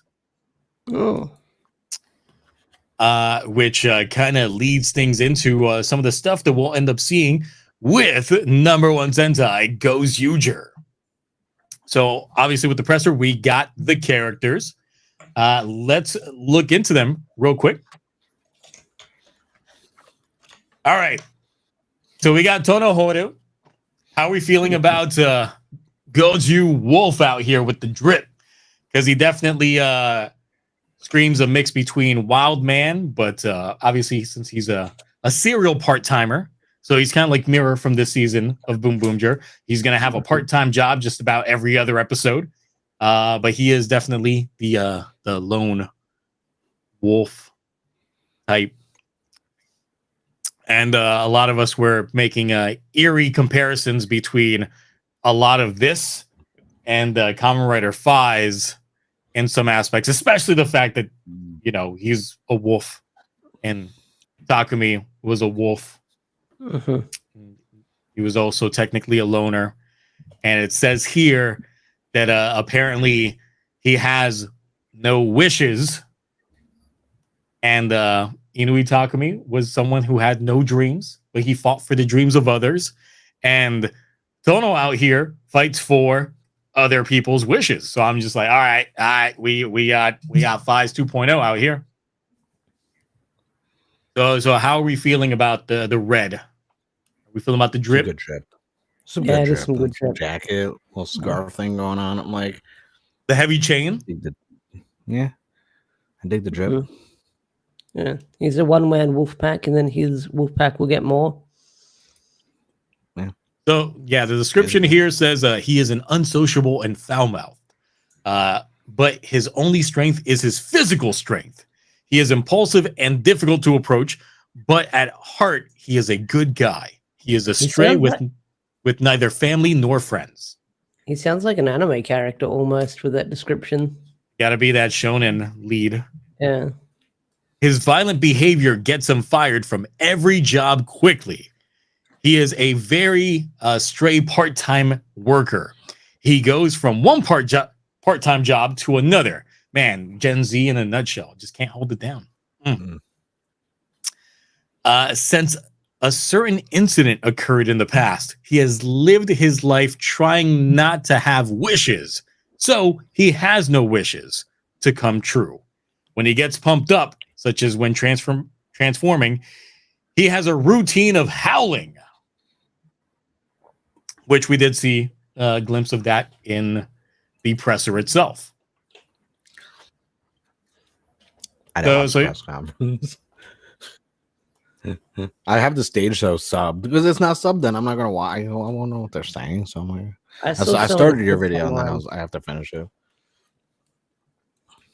I pretty much break down a lot of the information that we're going over here anyway. So it's a similar thing while starting to go into some speculation based off of the information that we get from here, as well as what we got within the presser itself. But I just hope that he doesn't howl too much because, yeah, that would be a very annoying trait. I'm starting to get like Yosha Lucky vibes, and I'm not going to like that because I did not care for that at all. All right, so we got Discount Yanma here. Riku Yakuya, who is Goju Lion or Leon. Charismatic genius idol, a people pleaser, kind to both men and women. So he probably swings both ways. He is a formal idol who was kicked out of his agency after a certain incident and became an outcast. He's a strategist. He excels at manipulating people. He can be overconfident, but he makes an effort to back it up. I do not like his fit. If you saw it in the presser, too much glitter. A lot of glitter. But luckily, from the looks of the side content that they have, he has multiple different fits. I guess this is just his main fit, but he'll have frequent wardrobe changes. But there's a reoccurring theme that you'll see with all these characters, and it's a certain incident occurs that causes them to end up changing from their path to the pathway that they're in now. Because the next one is our 30-year-old of the group. We got another person in their 30s in Sentai again after taking a break. I hate that online. Everyone's like, "Oh wow, look, yay, we got an older Sentai team member." It's like we never get older. I'm like, the fuck, 30. Like, what are you trying to say? But not only that, but like technically this is a young thing because he's like 31 years old. Yeah, January 4th, 1994 is his birthday. He's 31 years old. And we had the Boski, who was like 35, like 34, 35. And then before him, obviously, we had Kijino in Dom Brothers, who was also like 34, 35. And then back during Kyoryuger, we had Nosan, who back then was like 34, 35. So this is a young 30, but he's still like the older one in the group. And then even in Power Rangers, Russell Curry, he was like 33 when he was like the Red Ranger. Yeah, I was just like, oh, we're the same age when I looked him up. So, but yeah, like I haven't seen the online reaction to any of the cast members at all. But yeah, that's an odd take on that because it's like, did you guys forget the last, what came before Boonboomger? Yeah. Like we had other 30-year-olds in it. Technically, like Sakito's actor was scared that he was too old to play his role because he had just turned 29. And I'm just like, bruh, come on now. Do you know what era you're living in? Like it's wild. So, all right. So this is Bakugami Ryugi, who is Goju Tyranno, and he is a Tega Sword follower who believes that serving Tega Sword is the greatest happiness. His wish is for Tega Sword's happiness. He will do anything to make that happen. He is naive and extremely self-paced, but he is extremely strong, so there's not much to worry about. He was originally raised in a strict family, but when he found out about the existence of Tega Sword, he ran away from home and became an orphan. He chose to be an orphan. Because of his unorthodox. So this man loved Mecha so much that he left his family and said, you know what? I'm just going to be an orphan and I'm going to pray to this robot god. And I'm like, you know what? As someone that grew up very big on mecha anime, if I saw a giant robot that was sentient show up, I'd probably do the same thing as well. Yeah, no. I was like, I understand completely, honestly. Like, it's just like, as a kid, just saw Sword and was like, that's my god. That's my god. He's out living his best life. Yep. It really is. So I think his plot point is probably like the most hilarious one. All right, here comes a character that I already don't care for. Kenjiro Takihara, who is a Goju Eagle, a party-loving high school student who is more mobile than anyone else. He is estranged from his family. Notice the theme? But he doesn't really care. He is actually very serious, but he wants to change himself, and he spends his days trying to become a party person. So he's actually the very serious type, but he portrays himself as a party person, I guess, because he wants to change his outward appearance. Okay. So far, this is the worst fit I've seen in the show. I do not like this. Yeah, not a fan of it. He definitely gives people saying looking like Otaro. I can see it, especially since he's got the haircut. And of course, since they had those rings in Gotchard as well, yeah, this is just our Gotchard. This is our lightning rod of Gotchard for the evening. But yeah, I'm not currently feeling his plot point. He's a serious student, but he portrays himself as a party person. Like, what? But then he's estranged from his family. But why? Like, because he takes himself so serious? I don't know. He's the only one that doesn't have an event, like, specifically stated in his bio. Not important enough. So the drip's so bad he doesn't have the event yet. So we have Sumino Ichikawa, who is the Goju unicorn. She is cool, but when necessary, she uses her charm as a weapon. She originally wanted to be a police officer and attended a police academy, but after a certain incident, she became ostracized by her colleagues and became an outcast. She is now a well-known high-class detective in the area. And when she's not working as a detective, she works part-time. One thing that I find a little bit hilarious looking at the characters' ages here is she's technically the youngest member. Like, she is 19. No, 18 going on 19. But the high school student is older than her. The high school student turns 20 in a couple weeks. That's funny. I just found that funny. And then we have Tega Sword, a godlike being. He usually exists in secret in the form of a giant right hand. During the past universe war, his power was divided into countless rings. The rings have the property of being attracted to humans with strong wishes. Tega Sword therefore organizes a ring battle in which he makes a contract with humans chosen by the rings to decide who is number one amongst them. Which, for a sentient mecha, I already like his vibe more than like a Bungerio type. Because I feel like he would just start some shit. And then just be like, all right, I started some shit, and now I'm going to end some shit. Like, I feel like he would gaslight a lot of, like, the things going on. He could be technically an antagonist in his own right. Because the way that the antagonists come off from the trailer and from the information, I'm like, these guys don't feel like antagonists. Yeah. So it's different on that aspect. And next up, we have Saori Ijima, who is the caretaker of the house where Hoeru lives and the owner of the cafe Half Century. And later, she entrusts the cafe to Ryugi. So she's the one that just runs the cafe where everybody's going to be hanging out at, and stuff like that. So those are our protagonists. So how are we feeling? Who's got the best drip of them all? Red. Yeah, definitely red. Yeah, red's got it. I mean, blue's a close second though.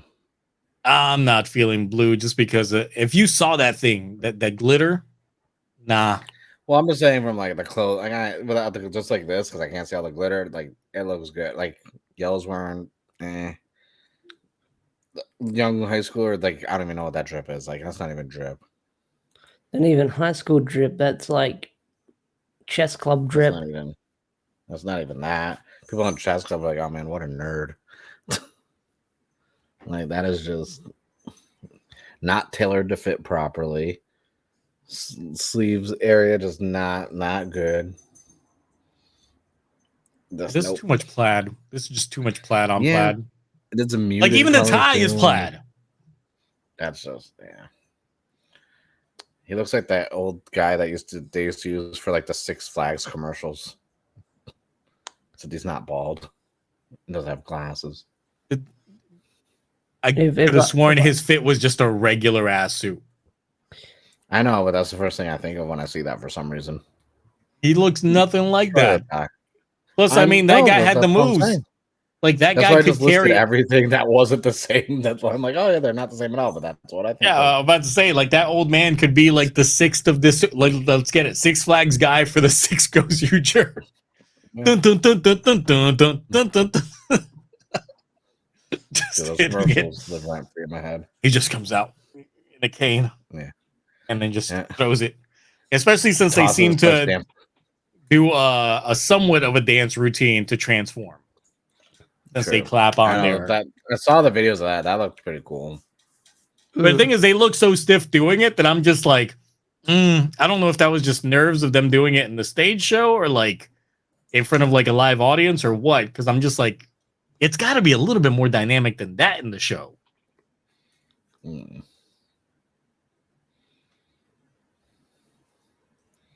So how are we feeling about their bios right now? Because, yeah, there seems to be some sort of event that happens in the majority of their lives that just seems to throw them off course.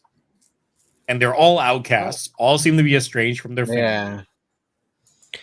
I like the mystery. I'm curious to watch the show when it begins and we'll actually learn about that mystery. Apparently there's an episode 0 that's dropping, but I haven't heard more of that. If you're talking about the super robot wars thing that they're doing, that's the episode 0 that they showed off during the presser. So that's a whole separate thing. That's a side content that they're going to be doing on YouTube. I don't know if it's going to be region locked or not, but obviously through our regular means, we would be able to get it. Because that is the Super Robot Universe War that is nothing but CG. It's mecha on mecha action. Hopefully it's going to be hype. We don't know how many episodes it's going to be. But that apparently explains a lot of the events leading up to the show in terms of the Universe War. Okay. I'll try and check it out. Apparently it drops tomorrow. Ooh, nice. I got something to watch on Superhero Time if someone ends up subbing. That's if it even has content to sub anyway, because I just feel like it's going to be mindless Sentai robot on mecha robot action. Hopefully the CG is good, because I need that CG to be good in terms of like mecha action. And it can offset Armor Hero in terms of quality. So, yeah. So I'm excited for that portion. And now let's get on to the villains. Because Buraidan are the villains of this one. And here's one of the executives. We got Fire Candle. Fire Candle. Yep. Fire Candle. This is a great name, Fire Candle. You know, honestly, like I love this guy during the stage show. He had the most presence out of anyone in the stage show. Like the dude cared, and you could tell that he was a Sentai fan. Like this man just exuded enthusiasm, and I'm already hyped for this guy's performance. Like I'm feeling his vibes. It's good shit. It's good shit. So he's one of the executives. He is on bad terms with Red, the leader of the Buraidan Special Attack Force, the unbeaten Fire Candle. He cares for his friends and is well liked, but sometimes he is too impulsive. The guy's actually only older than me by like a month and like 3 days. But dude's a big Sentai fan. Like, I showed him my video how he did the Ginga Man piece. Like, that, it was great. Like, he did the intro narration and started going into the actual intro, and I'm like, man, this guy's a nerd. This guy's actually like a Sentai nerd, and I loved it. It was fantastic.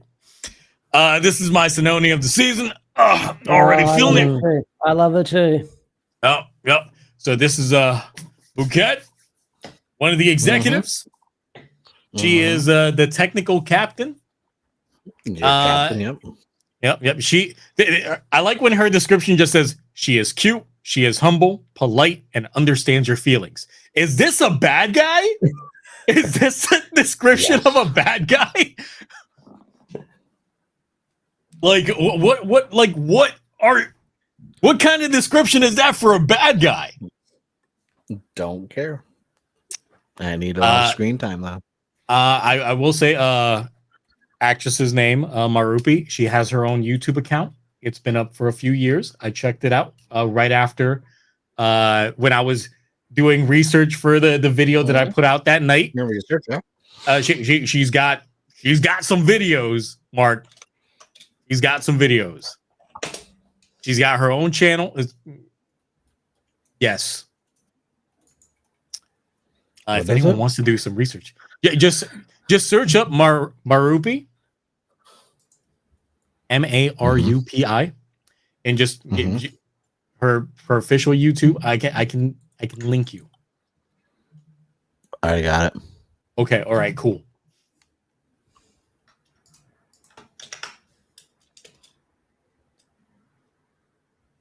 Even some of them thumbnails be getting you, huh? Something about an inflatable watermelon. Click on that. So yes, everybody, like and subscribe. All right, guys, to her channel. Stream. Bye.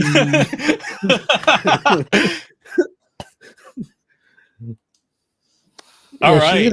She's got a very interesting YouTube channel. Yeah, it's kind of like all over the map on the things that she covers on there. Yeah.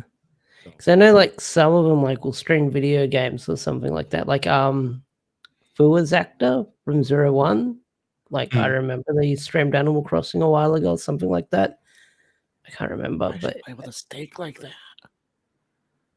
It's already medium to working anymore. This is like when Hitomi Tanaka came to like Twitch and started playing Mario Kart. She did. She came to Twitch and she played Mario Kart. It's the best. The legend, the myth, the bazongas. The bazongas. And like the mod, and I just remember one night like the Twitch mod showing up and everyone's like, "Leave her alone. She's just playing Mario Kart. Nothing weird going on here." Playing something, all right. All right. So the last, well, not really the last, but the last of the humanoid executives is Kyon, who is the president of an AI company. And apparently he holds the major plot point going on with the story because he holds the key to the story. And he has a connection with Red as well. My fear, really reading on his description and then obviously Fire Candle, is that it already seems very Red-centric. And I'm like, but why?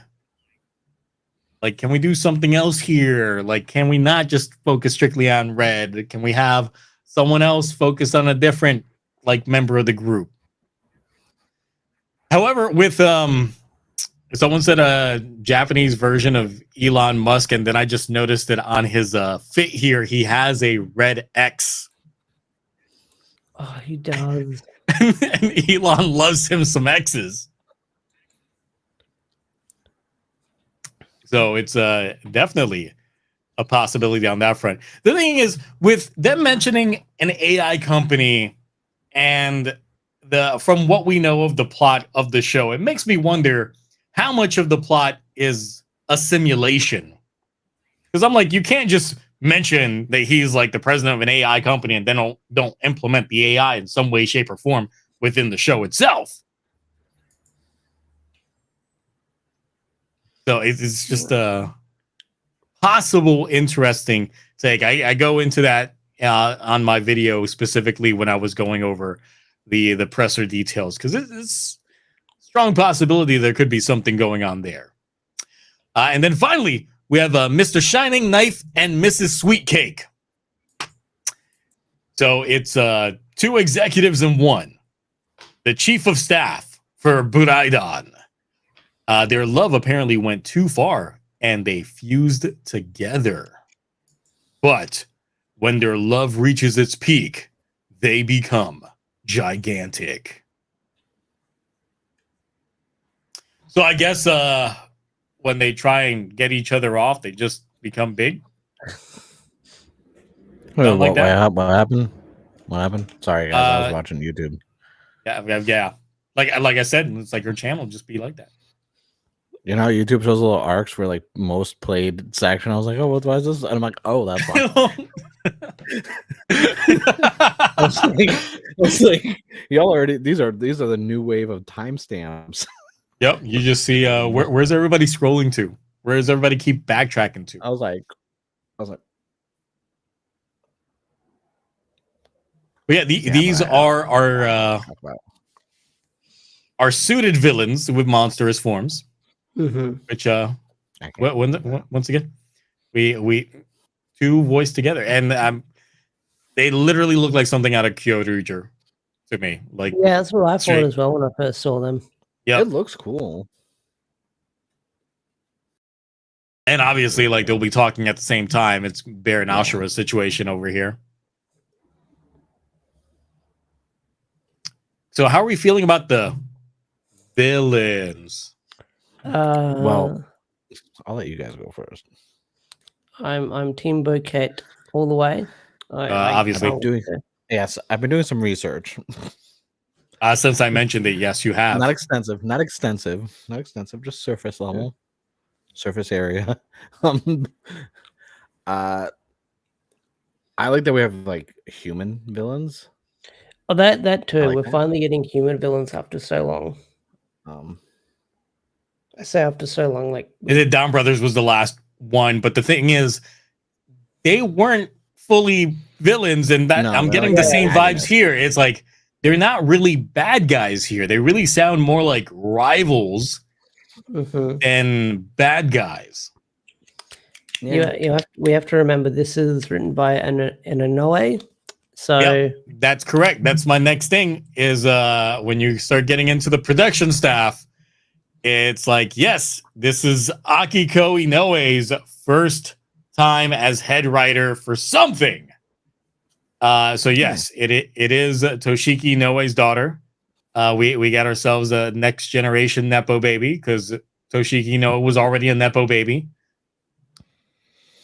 So yeah, it's like she's finally out here. Confirmation. She is indeed the head writer for GoZyuger. And given how her style seems to slightly mimic her dad's style, I can kind of feel that the villains right here are probably going to be some of the most fun that we're going to see on here, because Inoue does villains really well to the point that you can't fully hate the villain. You find something humanizing about them. No, absolutely. And I feel that that's what she's going to be going for with these villains for GoZyuger, is that there's a humanizing factor to them besides, you know, obviously being played fully by humans for the majority of them. But yeah, I mean, there's something there that gives me a little bit more optimism. Plus, of course, this is proving chops for her, because this is one of the few times that I've only seen they had her work on a lot of supplemental work before they gave her her own show.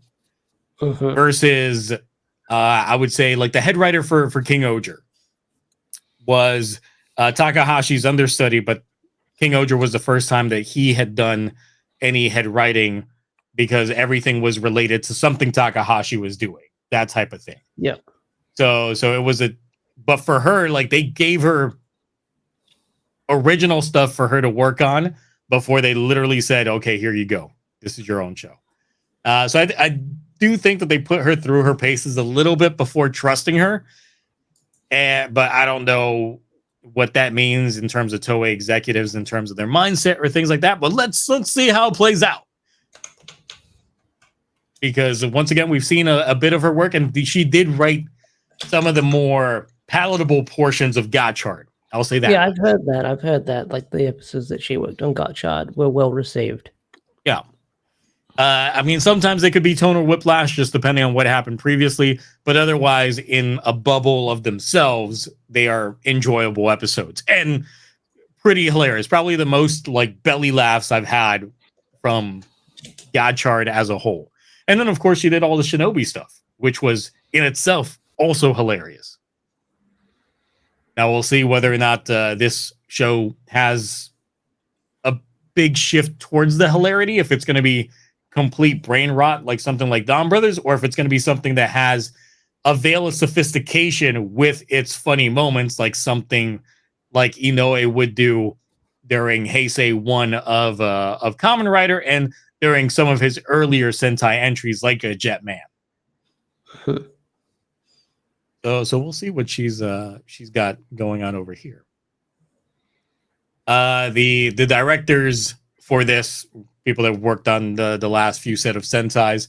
However, the music is the one that got me a little iffy, just because Sawada Khan hasn't done Toku outside of the High School Heroes. That's a good show. Yeah, What but else but in terms of like the OST, I don't think of anything particularly memorable. And considering that he's been the head of music for Doraemon for like the last 15 or so years. And of course, that's like that long running anime series that's been going on. Yeah, for forever. But he's been doing that one. He's been doing he's apparently still the head orchestrator composer for Doraemon. So yeah, we'll see how that one goes. I mean, I haven't watched Doraemon, so I don't know about the OST, but it's a very like a semi-daily show, right? Like I feel like it's always on in Japan. I know it's been going on for years. I know that much. It's been going on longer than any of us have been alive. Because it's one of those really long running. I know they tried bringing it to the West, and they had like Mona Marshall voice, like, yeah, it's like a bunch of reboots, it looks like. Now, we did hear snippets of the opening and the ending, which the opening is a winner, GoZyuger, by Wieners. Wieners. Yeah, by Wieners. Just look at them. They know what their name is. They wouldn't be reacting the way that they are in this photo if they didn't know what their name was. Which I'm not feeling too much. At least the little bit of what I heard of the intro, I'm not feeling it. Maybe once we hear the full version, I'll change my tune. But for right now, I'm not feeling it too much. While the ending is Bitty Bitty Believing. And apparently this is a very new singer. Like her debut album was this month. Before this, apparently she was a TikTok musician. Oh, okay. Makes sense. Yeah, so remember Wienerville? No. I just know of the Oscar Mayer Wienermobile. You never saw Wienerville as a kid? That was a funny show. It was on Nickelodeon. This is real. I don't have it. It's not a Mandela effect, or I'm pretty sure it's real. Oh my god, it is real. I wasn't making it up. But did you guys hear the little bit of the opening from the presser or anything like that? Vaguely, because I did my reaction to the trailer. I mean, they do play a snippet of it there, but you hear more during the actual presser itself when they're saying who's singing what, and of course they're talking over it for the most part, so you can't hear a lot of it. So I'm not feeling the opening. I'm feeling the ending more than the opening, but it depends whether or not the ending is going to be a full ending or if it's going to be one of those segue endings where they play like a little bit of it and then it goes into the preview, like how they did with Down Bros with Don't Boo. So I don't know exactly how they're going to end up playing that one out. I'm feeling it might possibly be that way. But it also goes hand in hand with how the visuals for the ending would actually end up being. Because I would say that the most awkward part of Boonboomger is its ending. Because right now, Bungerio is dead. And then they cue to the ending. And it's like, oh, look, he's fine. He's dancing. And everybody is dancing. And he's fine. He's not dead, y'all. I will say that. That's the one thing I do like about Boonboomger when, like, they're, like, someone leaves the team, like they have them out of the opening, like that one episode where Tyre left the team, like he didn't have the will to fight, so you only have like Mira, Joe. But then they don't take them out of the ending. That's the worst part. Yeah, I know. They couldn't like not use the ending, maybe. Like had like because they could have got more runtime if they didn't use the ending. Just sell it to more ad slots. Yeah. More commercials. Or, you know, have Sakito actually end the ending, replacing Bungerio. Better.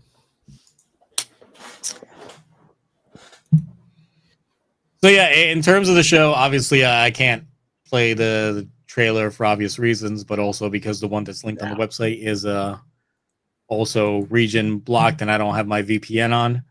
But obviously, this is just a direct translation of what was said during the trailer anyway. So based off of everything that we got, and some bouquet action here, obviously they're going to be fighting not just the enemies that they're going to be fighting, the monsters of the week, but they're also going to be fighting Red Sentai. Yeah, I saw that. That looks intriguing. And I'm just like, okay, so is it going to be like, is part of the opening skit going to play out where they do end up getting coerced into like being bad? Like, are they temporarily brainwashed and need to be put to their senses?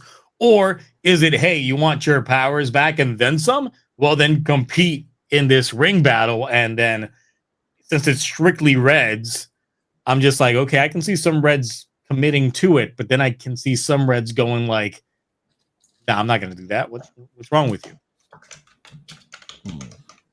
Well, the Reds that are returning, they're not the actors, but they're coming to voice the characters. Yeah, they'll be in suit. Yeah, but I can assume I can assume that for some of them they might actually get their actors back just for the and wank. Especially recent shows probably be easier, and some of the more bigger, older shows. Yeah, they'll try and fit. They'll try and fit the very first Red in there. That's for sure. Like he's like ancient, but they'll find a way to put him in there. All right, let's see. Press the button and waiting. There it is.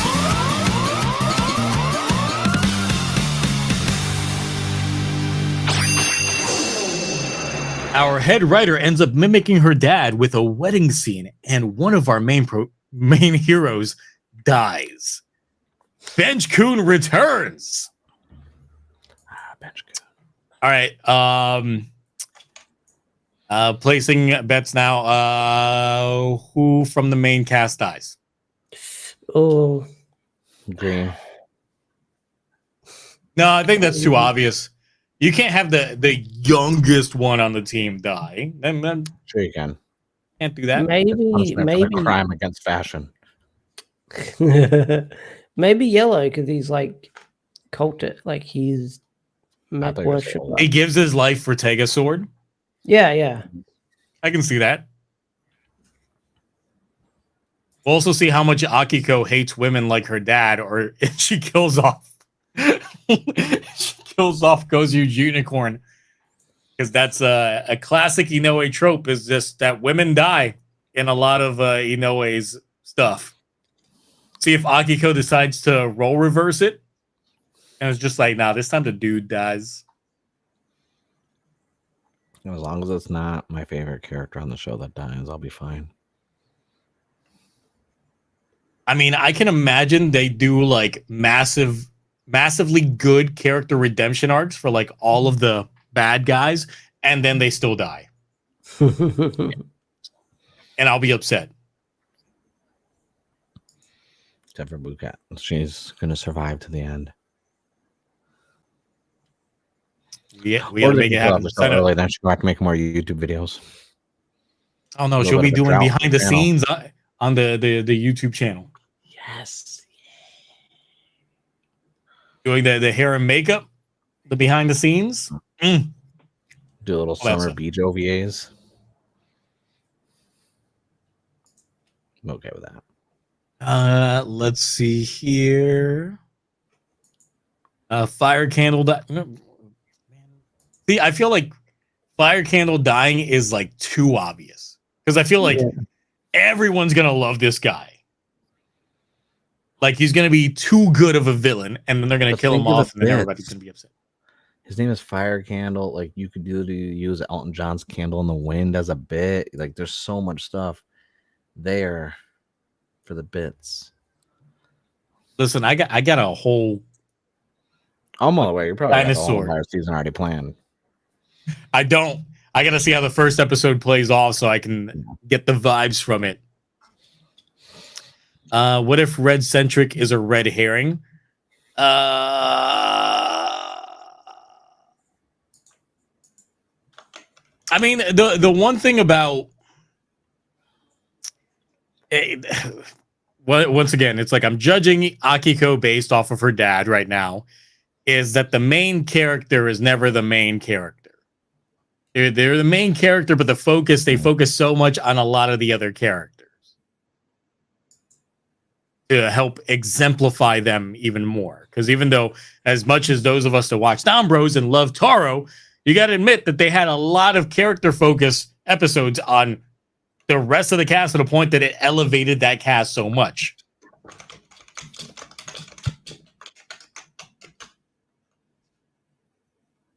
So there's various different aspects. They could end up playing a lot to the character dynamic, or it could just be very well focused on the villain aspect. We'll see. We'll see how she balances a lot of these. I mean, Haruka had the majority of the focus on her on a lot of aspects, but there were still, like, once again, other plot points that kept us heavily invested in everybody else's plot points.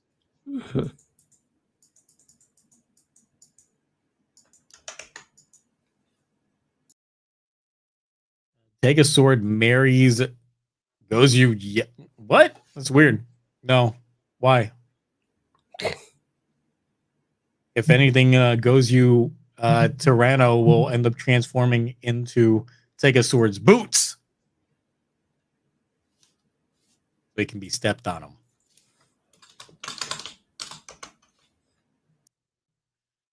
Let's see here what we got. We won't get an active story until the fourth quarter. That would suck if we got like not much story. Well, I mean, then again, there's like seed sprinkles that happen, and then you get proper payoff towards the end. And we'll see if, payoff actually ends up being a payoff versus how episodic in nature the show could end up being in different prospects. It's funny with our predictions from the leaks, like the whole family aspect and stuff like that, where we thought like the personalities were kind of way off from what we were predicting. Yeah, I think that's the biggest leak that ended up not being true at all, was that this was going to be a family season.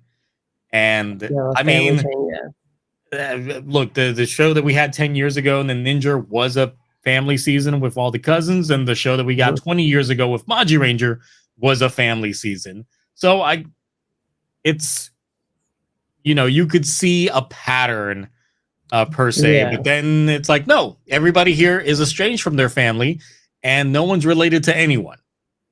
Yeah, maybe they'll be like an estranged family. They'll come together like a wacky, silly, goofy family. But yeah, not like it's not the family that we're expecting, like Margie Ranger or Ninja. Well, I think that's where Saudi comes into play, because she seems to be like the surrogate mom of the group. And I think I read in one of the descriptions, or at least when she was talking about her character, that I think within the context of the show, she has a family. Like, she has kids. Okay. So it probably would help in that aspect of giving that surrogacy, and given how these characters are all orphaned in some way, shape, or form, like that kind of sort of family dynamic. But I mean, everybody just hanging out in like a cafe style area. That, you know, sounds like down bros to me. Yeah. So I'm very pessimistic or cautiously optimistic when it comes to like a lot of these shows. As long as I've been covering this stuff on YouTube, I have been very cautious on a lot of these entries. And oh my God, who's out here like, riding a crotch rocket that just sounds like that outside? But yes, this is actually the most optimistic I am for a show. Because it's like, so far, none of the cast is giving me anything too negative. I mean, sure, we got Green here, but it's whatever. That's a one-off. Everybody else, I'm just like, all right, I'm feeling this. The production staff, once again, I'm liking the majority of what I'm seeing so far. So nothing crazy to keep me cautious on anything. So this is probably the most optimistic I'm going into a season. Now, I hope that doesn't bite me in the ass. We'll see. You were optimistic about Gotchard, if I remember correctly, and then I know I was cautiously optimistic cautiously optimistic. Because there were several things on there in which I was still a little off on. And remember, I was the naysayer in the beginning while everybody else was being optimistic about it, saying you got to give it its time. It's going to pick up. It's like Blade. And oh boy, did we. 50 episodes. Yeah, we gave it its time, all right. Well, you gave it its time. I tapped out. I tried getting back in, but I tapped out. What'd you tap out of, Ash? I got Chad. Yeah. I get it. Listen, it's one of those things where you just sit there and just put it on and just... Look, if it wasn't for the Twitch streams, I would not have watched it. Like, I would not have been forced to have watched it. But then when I still put out my scathing final review of it at the end, at least I could justify the hatred by saying that I watched it all. So I have reason. I've seen it all. Binging it made me like it less. Well, the thing is, it's just like, I just hate people that, or rather, I just dislike when people have an opinion of something negatively and they don't watch all of it. Or they haven't seen it at all. Yes. Which is even like better. It's like, wait. Oh. You haven't seen it at all? Man, you completely lost connection for like a hot second, so I didn't hear anything. Yeah. Oh, is it me? Is it you? I can't tell. Now we can talk about the toys.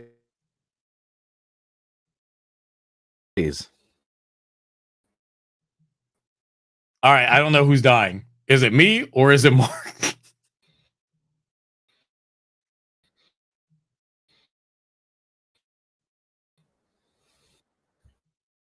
Okay, it's Mark. It's you. It's both? Hear you. Okay, yeah, wait. We all died. We all died. We all died terribly. I think it was a software because like I just did like a network test and I was like, no, I'm good right now on my network. So Yeah, I don't know. It was weird. I was like, is my computer about to crash? Like after I put all this RAM in it, it's got 64 gigs of RAM.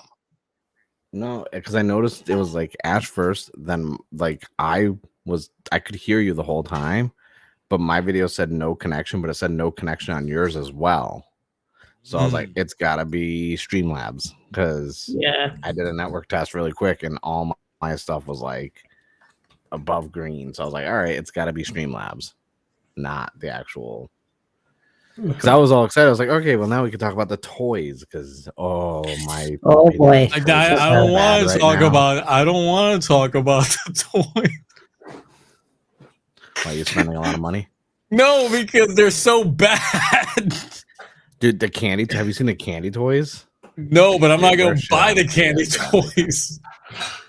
Like so, the first wave comes with the Tega sword and then making red and blue, and they split it up. So to make the sword, the glove, like the Tega sword thing, you need all 6 boxes of the wave to make it.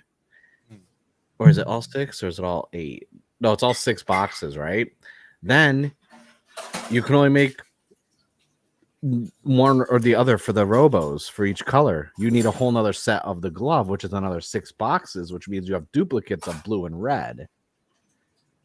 So they're basically like triple dipping, because if you want all 5 of the little Tega sword robos, you need to buy 4 double sets, because the wave 2 will have 6 more boxes with the glove. Then you can make purple and green. And I'm like, they really fucking everybody over with this release. Like, it's horrible. Oh, hold on, I gotta spend money real fast before I start getting on. Wait, what are you spending money on? What is that? I forgot the Memorial mobile rights is back up because and I've got to get it. I've been trying to get this shit for like the longest time, and since being reissued again, I got to go ahead and just commit. Look, I can't get it with Vispay. I paid my rates for the house, and then I bought the SG it's because they're on special. So I want them right. Like I'm not the biggest diehard fan of GoZyuger, but I do like that morpher. But then it's probably going to open like the crack collecting that I need all the keys. Yeah, I'm probably going to be in that boat, but I need to get this. Okay. There we go. I can't spend money because my CSM for Garen's on, or I know Giles is on the way, and then they just announced a $900+ Shin Godzilla statue that I want. Oh, okay. Nice. Mark, have you, while Zio's buying stuff, have you had a sneak peek at Radiant Black 31? Yeah, I haven't read it though. I got it, and I was like, I got it. Carl sent it to me. I was like, thank you. Yeah, I gotta read it. I'll probably read it in the morning, tomorrow, or tonight after. I had a night where I didn't go online. I went online for a little bit to check emails when I got home from work, and I just sat down and I read all of Catalyst War in one sitting. It was so good. It's so good. Like, what I didn't know the Mimic Divisor from Gavu got pre-ordered already. It's coming out. Yes, that's already. Yeah, that was a thing. All right, now you can go on tokullectibles on here. But yeah, no, I read it. The Catalyst War was really good. That's why I was like, I'm kind of glad they have a break to let everyone like catch up and get the trades and everything else. Remember, if you're buying stuff off tokullectibles, make sure you use a tokullectibles /Zio Agito, so I get that referral. Link is in the description. And I'm not going to buy anything from Armor Hero Star Raid because that show was ass.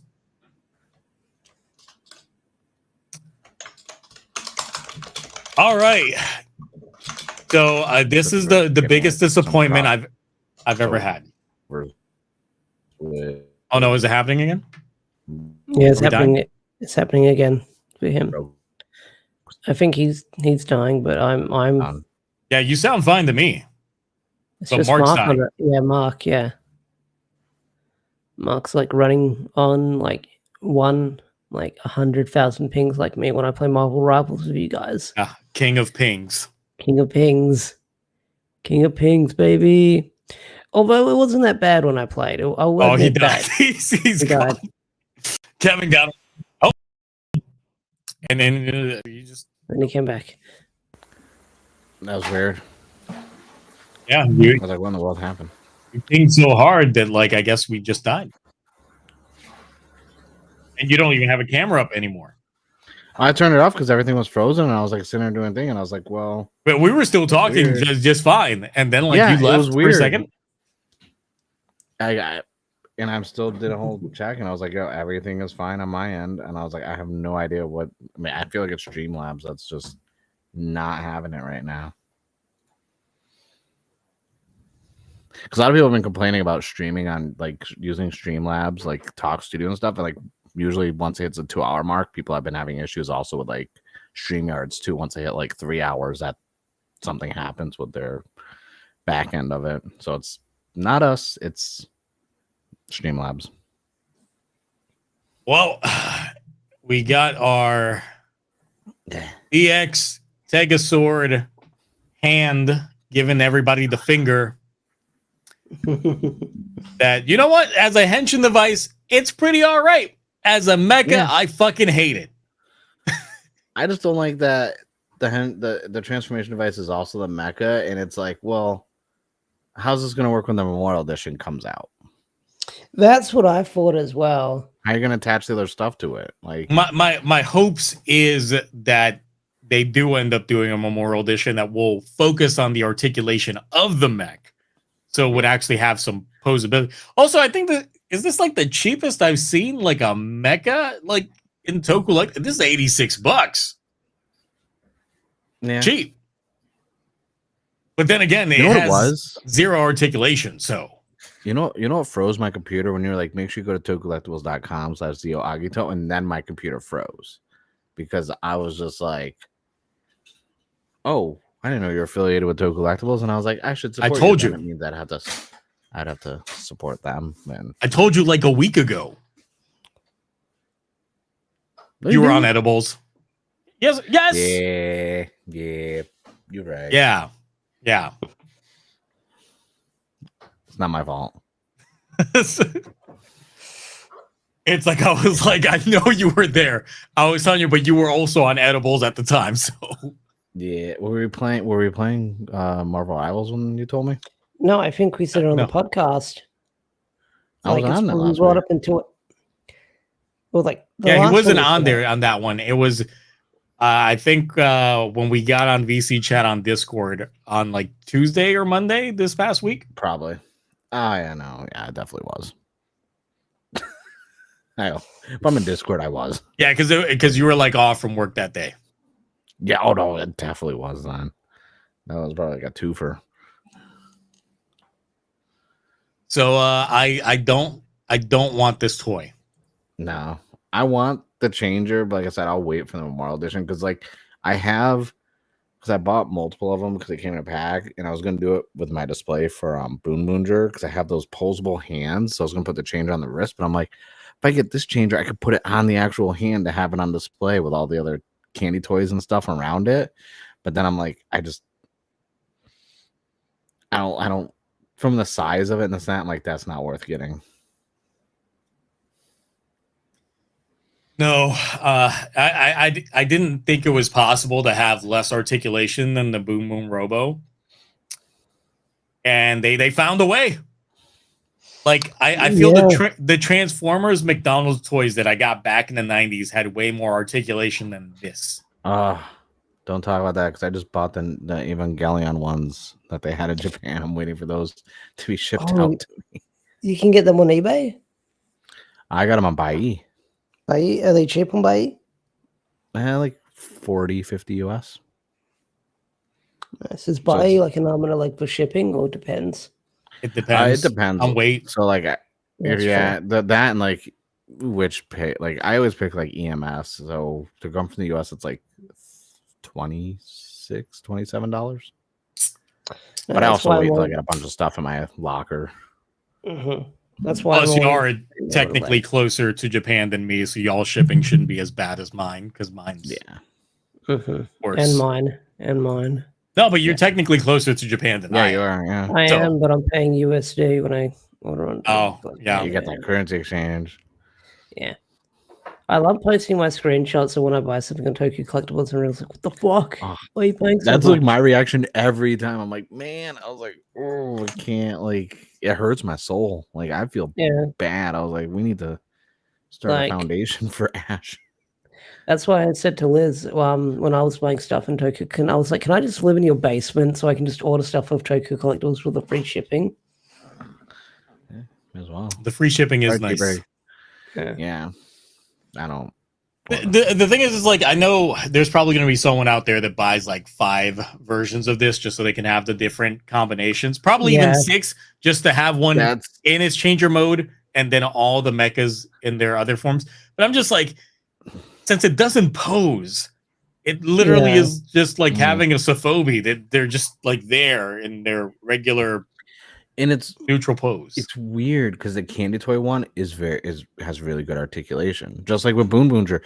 All the robos for the candy toys super articulate, and then I hear everyone saying the DX ones aren't, and I'm like, how are the candy toys Yeah, higher quality? I nearly got the mini. I nearly got the mini plus. Now, the I thing nearly is got that- the mini plus. Does the candy Should get toy it. transform into the changer as well? Yes. It does. Oh. I can send you the link if you want to see it, because they did a whole blog post about it, and it's new pretty cure. No, never mind. We're not going to click on that right now. Because They released the- Action Hero Tega Sword, so it's got posability. Okay.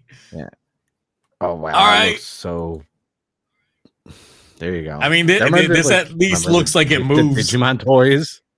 Remember the Digimon toys that looks like the ones where you could warp Digivolve, where you like open them Yeah. up and they go through different. Yeah. I had a Yes, but I Magnum put the one link that in turned private. into a Digi-Egg.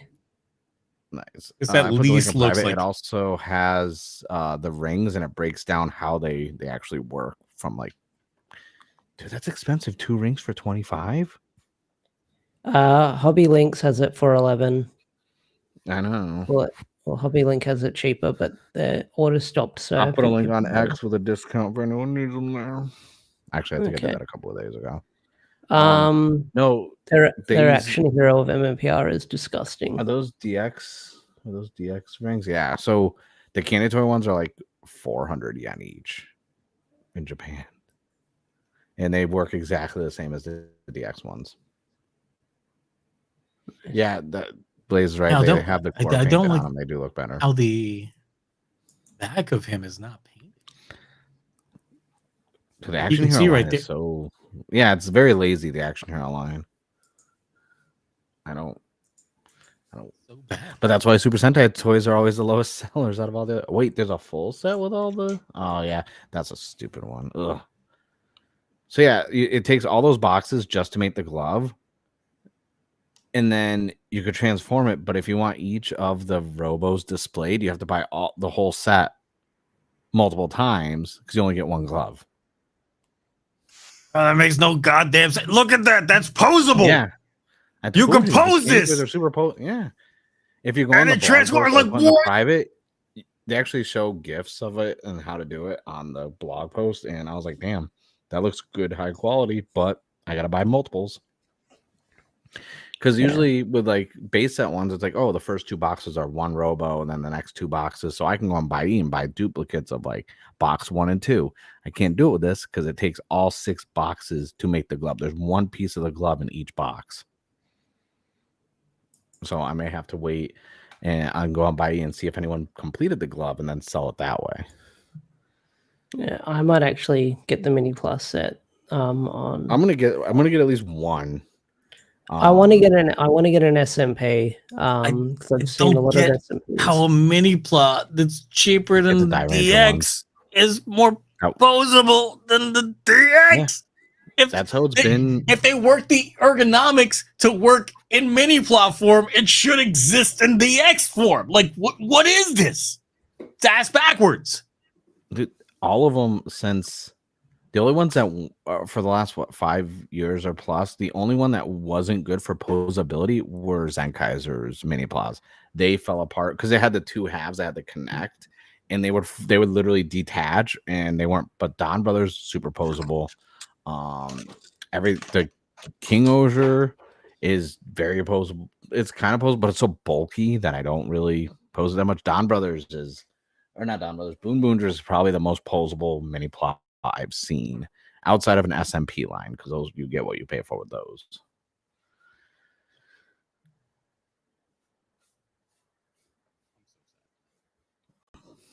Like I just want a good, like this is the anniversary season, and it's just like they can't even get. And the mech design, I like the mech design, but then they make the toy shit.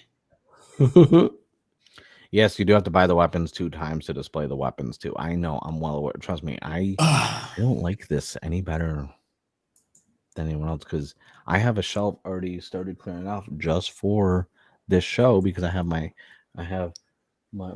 King Ozier, my Boonboomger. I'm gonna work on my Don Brothers and Zenkaiser shelves next for the candy toys, because I have them all, and I don't like how much I got to get for this. Now, how are we feeling about these rings? Oh, they look really good. Yeah, they're my new crack. I mean, I got most of the Don Brother gears not last year, years ago. The thing is, it's like these don't have any electronics as far as I've seen. Nope, they don't. Because from what I saw in the video, they literally are just turning it themselves. Yeah, they turn it, and then no electronics in them, which is why I tell everyone, hey, if you want the rings, get the candy toy versions. They are a lot cheaper, and they actually are releasing certain ones in the candy toy line before the DX even comes out. So they're already getting the GoZyuger, Geki Ranger, Denziman, and Jack Q. Those are all coming out the candy toy versions exclusively before they even get DX ones down the road. Their Bandai's been really pumping for the candy toy line of stuff to be like kind of at the forefront over the DX stuff, I feel like, because we've never had gimmicks that were candy toy that actually end up being one-to-one replicas of their DX counterparts before until now. The thing is, I feel like if there was like a tiny bit of electronics in there, tiny bit, this could have been the rival to the Ride watches, which is still like one of the best gimmicks ever released. For such a bad show. Exactly. But them Ride watches, you can't deny that was a good ass gimmick. No, I have a little mini tote full of Ride watches. I can't bring myself to display them because I hate that show so much. But I have them. Too good of a gimmick. I'm just wondering, like, because all the photos look nice. I need to see the ring in person in my hand to see that quality, because that's a lot of detail on those rings. And I know it's gonna be one sticker on them, but like, I need to see what it looks like. Yeah, it's got great. It's got to be that holographic like Pokemon cards, like gold. I need that kind of foil on there. And all of them look good too. Like the Bioman one, I really like. I was iffy on the Battle Fever J one at first, but then I was like, no, it's sold on me. And then I do like that they turn, and when you turn them, the graphic on it changes also, which is pretty cool. But I have to see it.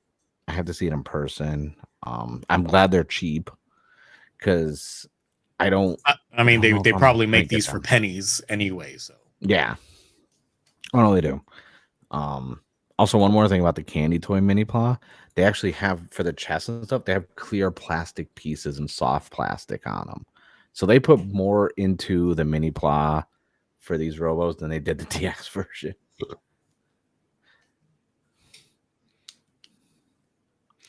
But I don't know if I'm gonna get the rings on. I don't honestly know. I might get some from my seasons I like. I don't like their actual, like, I don't. This doesn't look good. Those rings I don't like. Yeah, like their actual rings, I don't like them. That mold looks like dog shit. Looks like something done in an art class in elementary school. Yeah, I was gonna say it doesn't look painted right. Something seems off about it. But they have a set that comes with multiple rings with the changer. That's not too bad of an idea. Just depends on if it comes in a special box or not. I like how these rings are actually cheaper than the other rings. But the other ones technically Well, since you're are just affiliated with them, so I will reserve the right to not make any comments. That was weird. look, all you got to do is make sure you use my link whenever you're purchasing anything from that website.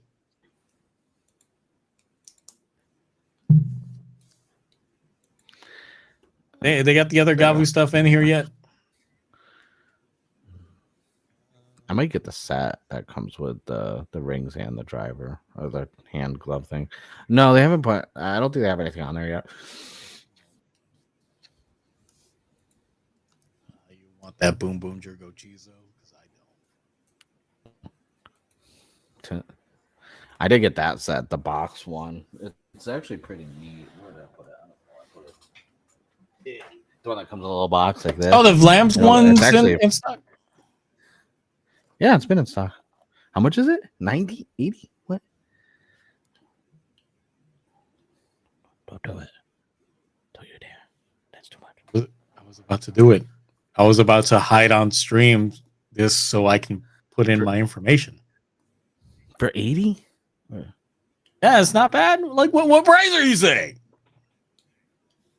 That's too much. Free shipping.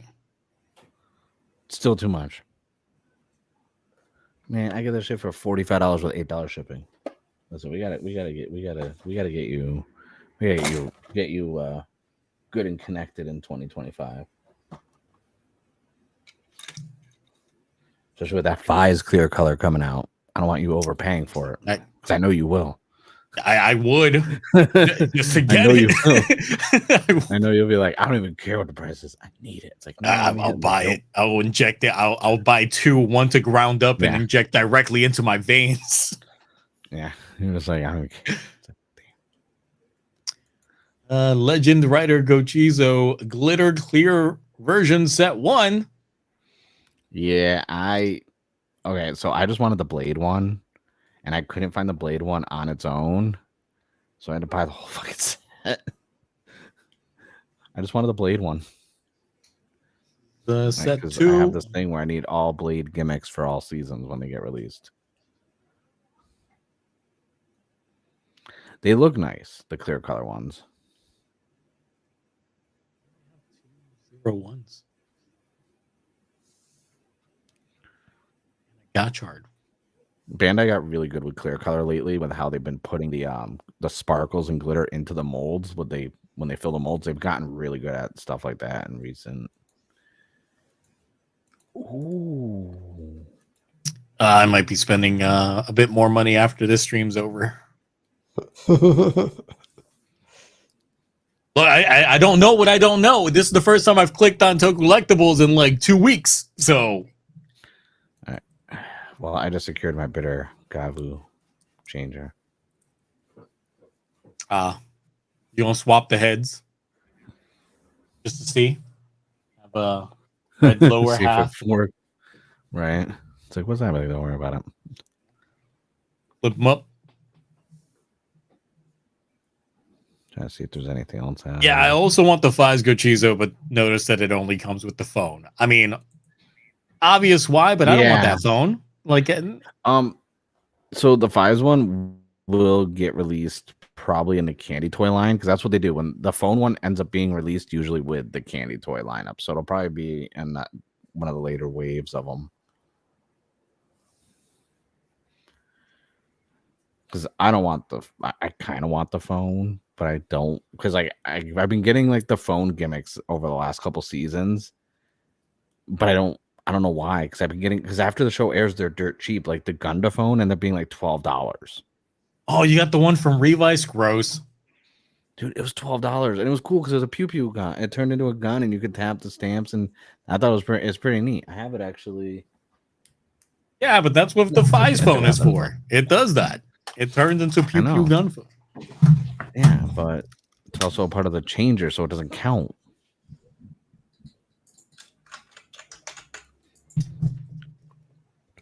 The Ride Watch.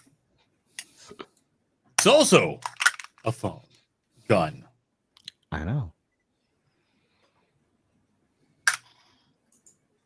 And then the phone turned into a motorcycle book for Saber. Yes, that was indeed a All right. thing. So my guy has the full GoZyuger Tega sword with the ring sets, with the limited edition 50th anniversary ring, and the thing that comes with a belt as well. And I'm like, I don't know if I want to get that, but I do like that we have a Sentai 50th ring. And it comes with the book, the complete like book. And I'm like, Oh yeah, I need to get like, that book. yeah. Because I missed out on He's the like, Zenkaiger one. yeah, and I have the Zenkaiser one, and he's like, "Oh, do you want this?" And I'm like, I do, but I don't know if I want to spend that kind of money. But it doesn't come out until February 15th, so I have a couple weeks. That could be a birthday. Is it up for pre-order yet anywhere? I haven't seen it up for pre-order anywhere. Well, that's a cool I don't looking know. fucking shredder. What the fuck? I don't know if it is up for pre-order because. Oh my god, that's a sexy ass shredder mech. Oh fuck, I want that. Does that say 4K? Yeah, Orb, I do have the belt. It's nice. I don't have any batteries, so I haven't tried it out yet. It's still in the box. I'm gonna record a video over the weekend. This is too nice of a mech. It is, but have you seen the $900+ Godzilla statue though? I'll send you the No. link, and you could be like, damn, I'm like, yeah, that's Godzilla right there.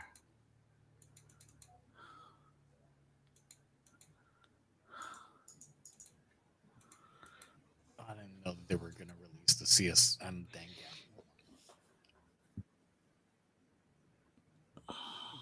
Oh, isn't that's sexy. Sexy super robots. Gotta have the mechs. There you go. Big Godzilla.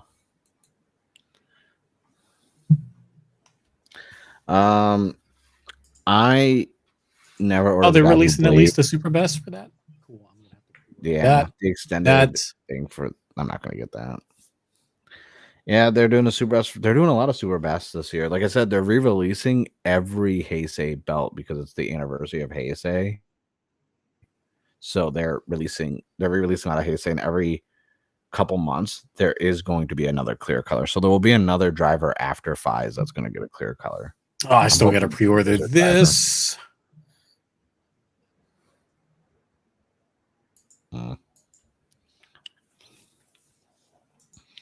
And they got the clear color SMP Dragon Caesar Robo.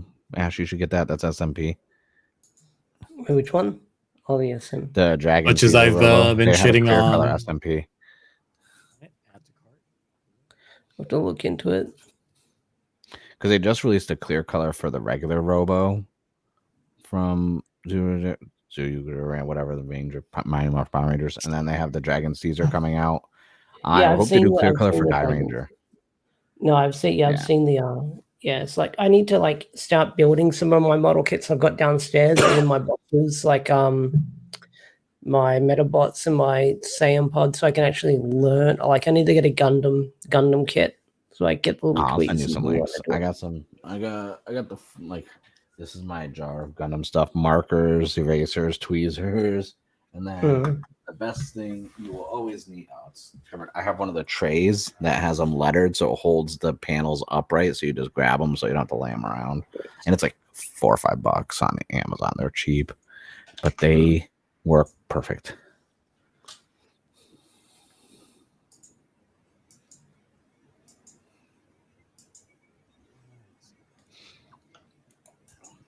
I'd like a clear build driver. That'd be kind of cool.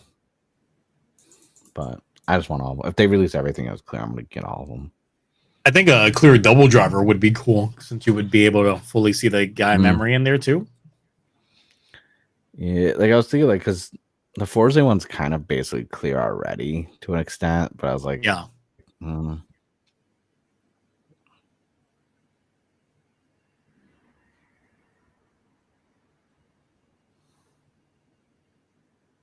All right. Well, I've got a lot of pre-orders that I just put in my cart. So This guy over here being like, I'm gonna pre-order stuff. Mark, what's your total at? It's like, I don't know, like 15, 16 already. look, I don't intend to spend more than last year by any means. You said that last year. Yeah, but this year we got Switch 2 coming out, so I got priorities. Yes. what if Sentai's peak? Their mecha sure ain't.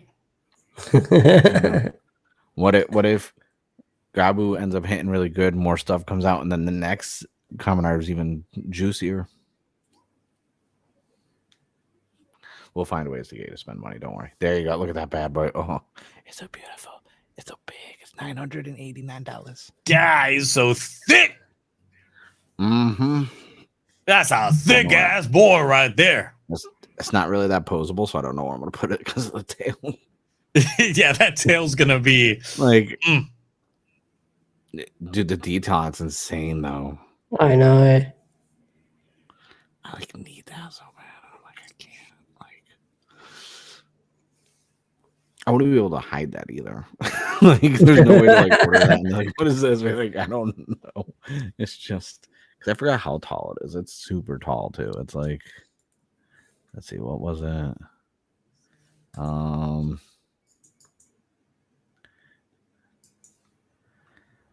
What's 96.6 centimeters? What's that in American?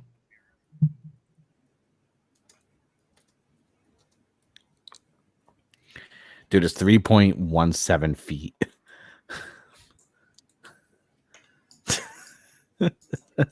That's tall. That would be like that. Oh my fucking god! Right? Like that fucking big. It's perfect. It's perfect. That would be the entire like back corner over there. But the Jesus tail Christ! length would be like, but the tail length would be like this. Like, yeah. I need it. Oh my god. Yeah, but the other photos where they go close up, where you could see actually like the detail they put into everything. I'm like, yo, this is the best Shin Godzilla statue I've ever seen. Like, Too hot for TV. they put effort into this. I need it. Look at that. Even got the lazy eye. It's like, what is he looking at? I don't know. He's looking at you down below. Yeah. He's looking at you when you add it to cart. Uh-huh. All right, so $9.49. So you buying it? I want to. I do my taxes.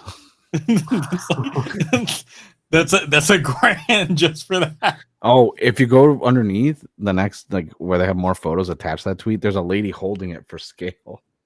Let's see. I don't know. It's not. I better like. Nope, I am not making my Twitter account again. Nope. I will open the image in a new link and send it to you then. Because I was like, oh, it's not gonna be that bad, and I didn't even notice the next set of photos after, and I'm like, damn. I need that. They have a pre-order exclusive where you get a special diorama for it as well. Oh no, That's cool. Apparently, they have a Mothra coming out, as well as a King Ghidorah, and they have the new Empire one. Oh, what? Oh, there's big. She's happy to have it. Yeah. For those of you who like that weird movie that was The New Empire and thought of it not as a comedy like I did, they also have large version of Godzilla for that. That is such a big, like, I wonder if I could just get all of them and just have like a weird Godzilla petting zoo. Because that's basically what it is. Like those are not small. Like they're Look, what? Nah, this is off-screen discussion. Look, you make an only Hessians account, right? This just bring in someone with it to model this, preferably with minimal clothing. That tail can put in some work.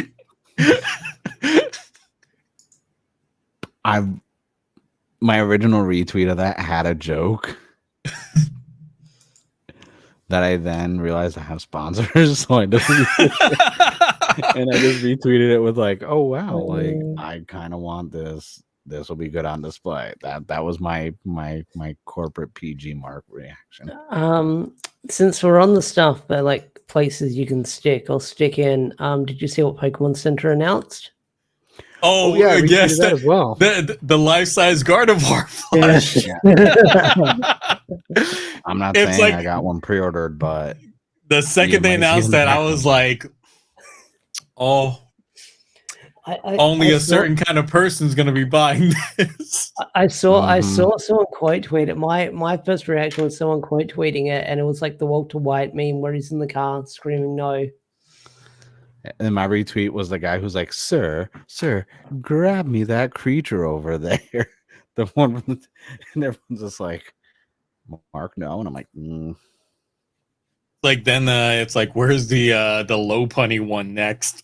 Yeah, people were asking about that. Well, okay, they have other ones. So like they're doing one like scale of the starters from Scarlet and Violet, and then Sword and Shield. So they are going to be releasing, more. Look, I didn't know how deep the rabbit hole went until like last night. bad. Someone like people were posting up all the other life-size plushies that they made, and there was like an official shot of the Arcanine one in bed. And then someone responded back to that one with like the Nala from Lion King just laid back. Oh yeah, image, and I was losing it. God, there's the internet is unhinged with these. Pokemon Company knows exactly what they're doing. People were like, They know they're "Oh no, demographic. they have no idea." It's just like, no, they know this is gonna sell the fuck out. Yeah, but no, actually, because that's one of my favorite Pokemon routes. I remember, so I was like, yeah, I'm gonna get it. Like, I want that. Like, why not? Like, I'm never gonna get a life-size Gengar because Pokemon Center's freaking cowards. And then they're like, so I was like, what if they did a life-size Dragonite? I'm like, well, you mean like Pokédex-wise or from the series? Because they had a Dragonite that was as big as a lighthouse. I mean, considering that they made like the Snorlax one that's literally a bed. Yeah, the beanbag one. I wanted to get that. They have a Lapras one that's a blow up inflatable one that's not fully life size, but still really large for pool floats, and you can actually bring it to the beach, and like it's that big. And I'm like, I was like, that's pretty cool. I kind of want one. That would require me to go to the beach. So yeah, just take this tail and make a badzilla.com site.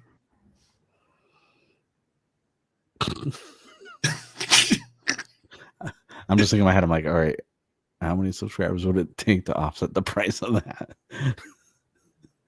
But also it doesn't include free shipping or tax on it. So I'm like, oof. The new Empire one that I put in the private, that one looks really good for that movie that exists.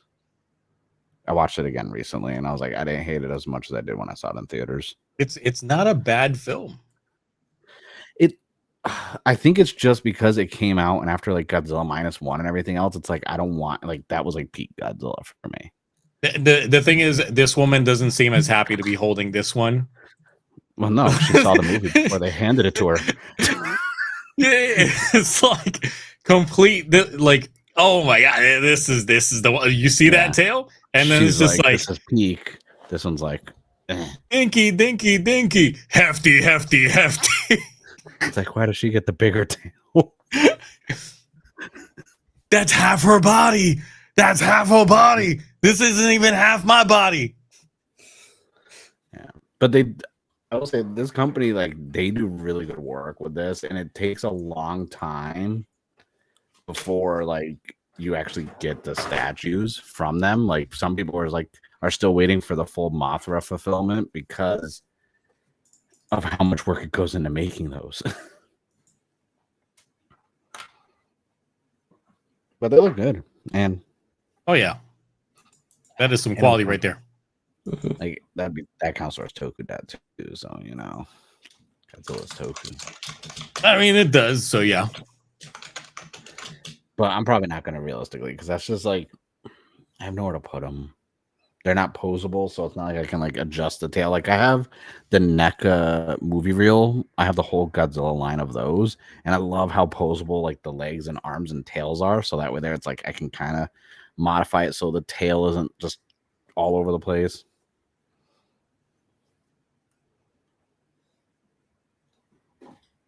Just get yourself an STL file and then go to painstaking links to paint it detailed, or pay someone else to paint it for you. I want to get one of those 3D printers, the one with the glass door in front of it. That's like the big, like almost like a toaster oven tile one that where like they can do multiple colors of filament, so I don't have to do any of that. Oh yeah. They're not that expensive anymore. I still got to swap out the motherboard on my 3D printer. I haven't gotten around to that yet because I've been busy just rearranging the room in general. So yeah, she looks so upset holding that. She's like, this is fine. This is fine. It just needs a flaming background behind her. While she's like, this is more than fine. This is. She's like, you'll never guess what I did at work today. It's like posed with Godzilla. I mean, and it's Shin Godzilla, so everyone's happy because that was such a phenomenal movie.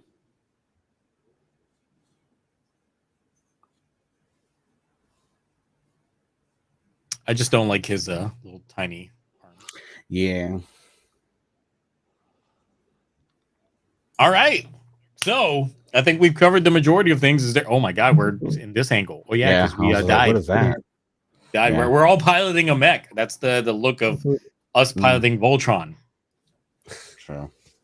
I'll form the head, and Mark's like, I'll form the tail.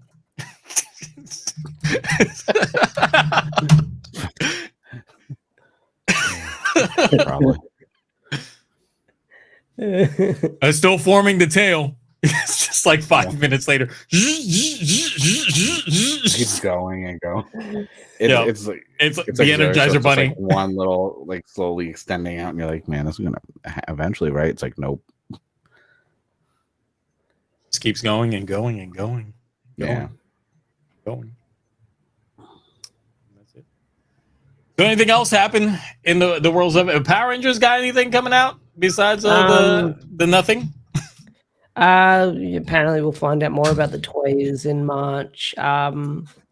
There's leaks out there, but I haven't really covered them, and I'll wait till I see the toys and I want to talk about them. But then Playmates is being vague, where they posted a video of the Rangers talking on the communicator, which like friends of the channel, friends of the show, like Monty and I are like kind of under speculation that maybe Playmates might put out a risk communicator toy. Ooh. I don't know if Playmates has done something like that before, like a role play item.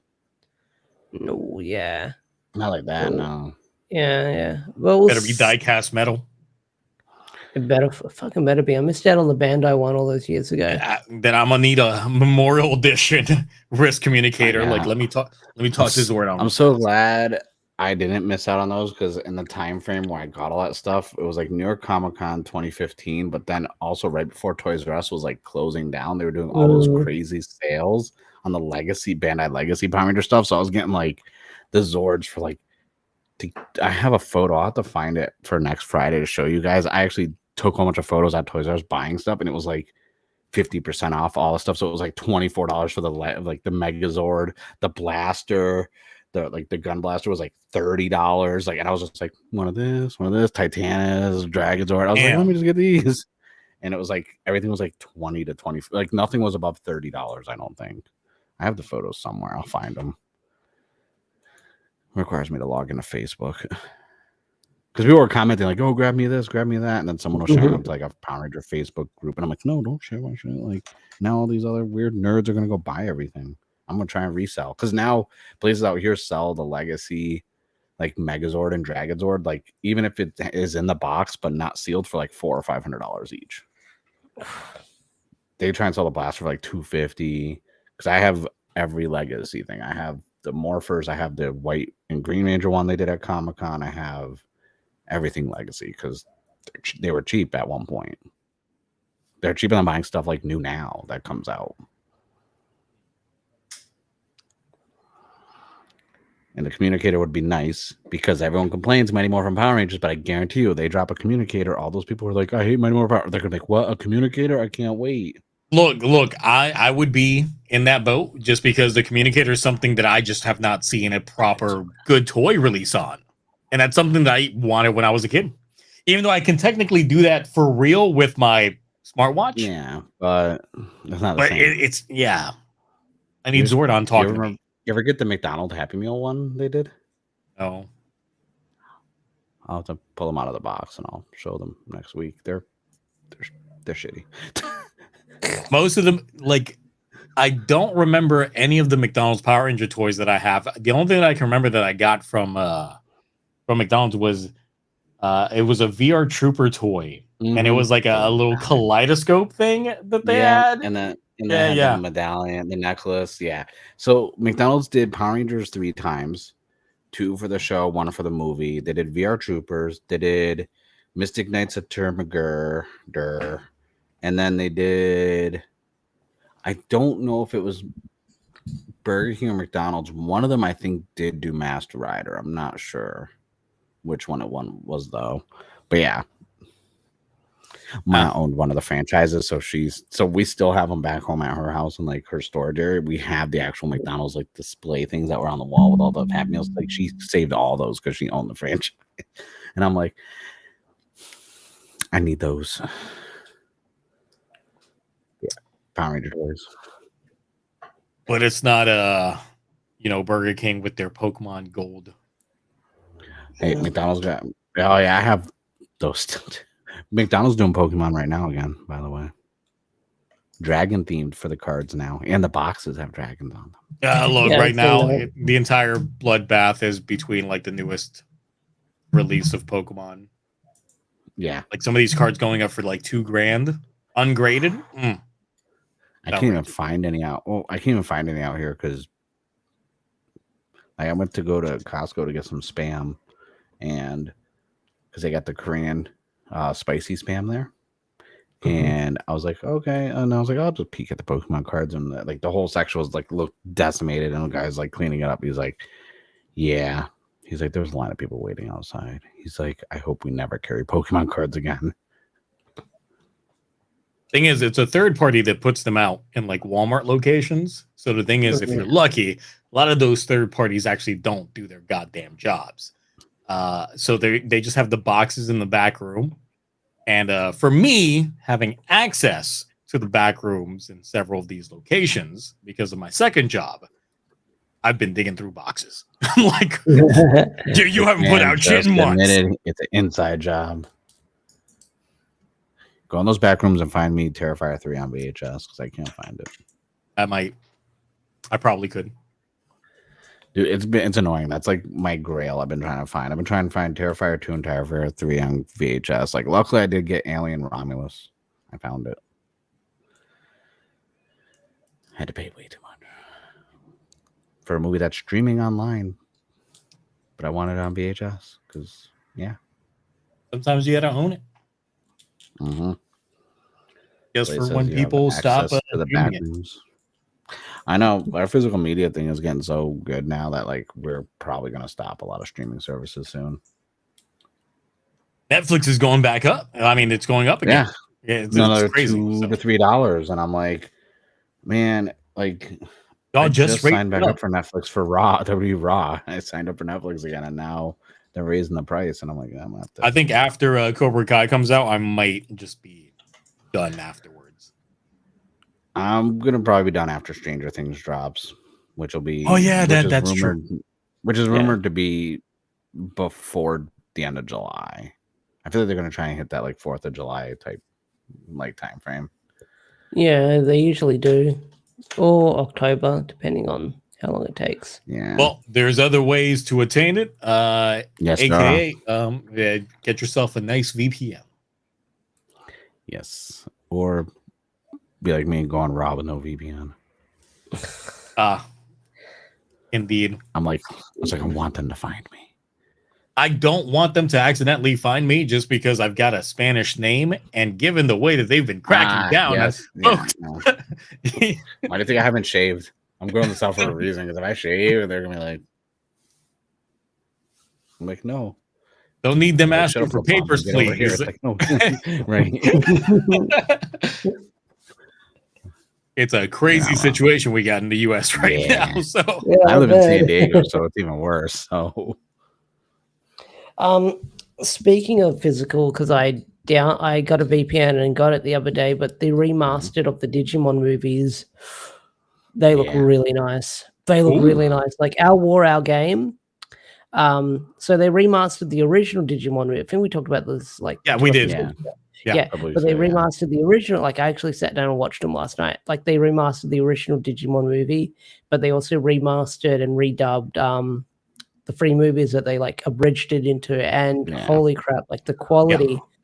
Like I was like enamored by watching like our War Our Game, because there was like scenes that like aren't in that original movie, and the dialogue and the writing's actually good for that movie. Like they keep some of the original jokes in there, but still it's great hearing like the Digimon cast doing a good performance.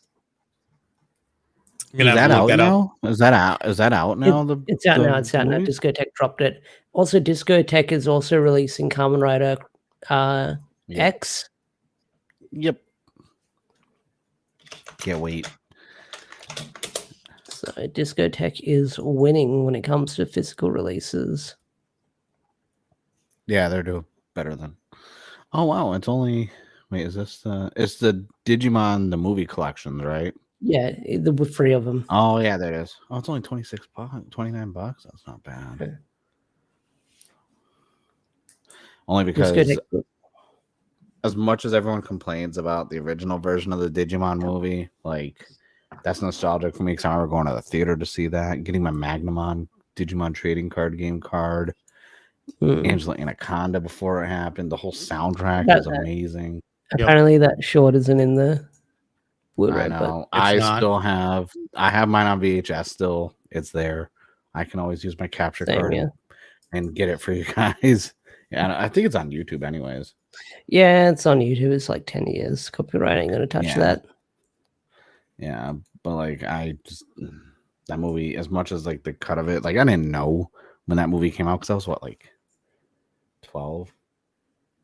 I need more money tonight when that came out, so it was like yeah, like I have mine in the VHS. I put the movie stub, because I save all movie stubs, so I have every movie stub from like 1991 all the way to like even now, even though the stubs now are just printed out pieces of shitty paper. All right, so anything else before we cut things off? No, nothing. In 2 weeks, everybody, if you play Marvel Rivals, go use the Regal Cinema app to buy tickets to see Captain America Brave New World, so you can get yourself some Marvel Rivals in-game stuff. I'll wait to see if the movie's good or not. I think it's going to be good. I've heard things, but it can't be that bad. Yeah. I'll see regarding that. I'm still waiting on Superman. It's probably like the only other movie that I'm not. Guy Gardner's in it. Fuck that guy. fuck that guy. And it's Guy Gardner. Hey, so yeah. Trash ass superhero. It's like D-list. I mean, they what about Mighty Guardian, the Vietnamese Toku show that finally is coming out after 10 years in development hell? What about it? I mean, that's it. Bowl cut Nathan Fillion. That's a weird ass. The thing is, he looks terrible with that cut. Mm-hmm. That's a terrible haircut for him. It's so bad. He's a terrible. Like I love him. He's a great actor. Not that role though. No. What's Carrot Guy's Top not that doing old. nowadays? Dude's like on the steroids like crazy. He's It's still. juiced. I mean, I feel like it's been ages since I've seen. He's a Carrot Top. ginger Brock Lesnar now. Let me see Carrot Top nowadays. They should have gotten him. But he's got a lot of weird, like his face looks super weird. I think he got a lot of like surgery on his face.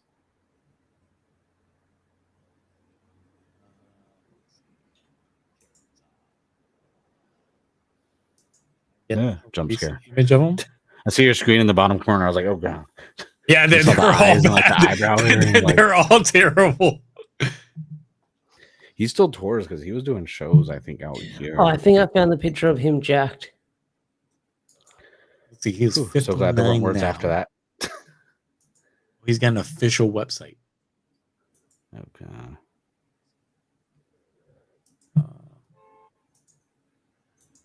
Facial hair? What? No, we aren't. The world isn't ready for a facial hair Carrot Top.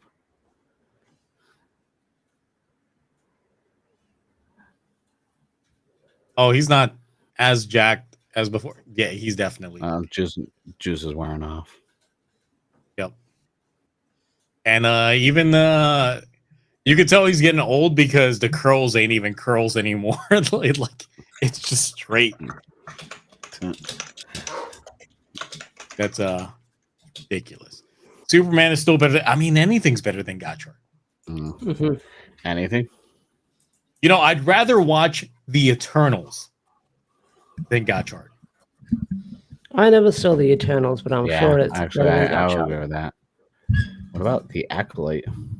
I've never seen the Acolyte, so I can't. Yeah, what about Agatha All Along? Actually, I like that show. That show I was haven't kinda seen that fun. one either. That was actually a I fun haven't- show. Actually. I haven't seen it, but I heard good things about it. Yeah, it's But actually then not again, that it's bad. like- I don't. but- It was overly hated. I'd rather watch Obi-Wan than Gotchard. But it had that cool scene though when he was walking and they had like the hat mask and the flat and the shot. Like there was some good. But still, the film final elements in battle, there. like in the darkness, and I was like, "What's Yeah. going on?" I got HDR. Like this is pitch black. What the hell's going on? Yeah, true. I would rather watch the entire sequel trilogy at half speed than Gotchard. Dang. Would you watch Saber again? Yeah, oh yeah, no, that's easy. Yeah, It sure. was great, right? Yeah, I know. See, look, boom. That What's middle crazy portion is you say that. is all right. I'm trying to think what else is bad. Would you watch Zio again? Probably because I've wiped it out of my mind, so I'd be going into it with fresh Oh. thoughts. It's true. I would rather watch all of Outsiders than Gotchard. I need to finish Outsiders. I only watched the whole Garen King form episode. That's the only one I've watched. So out of context too, so I had no idea what was going on. I was just like, oh, Garen got King form. Cool.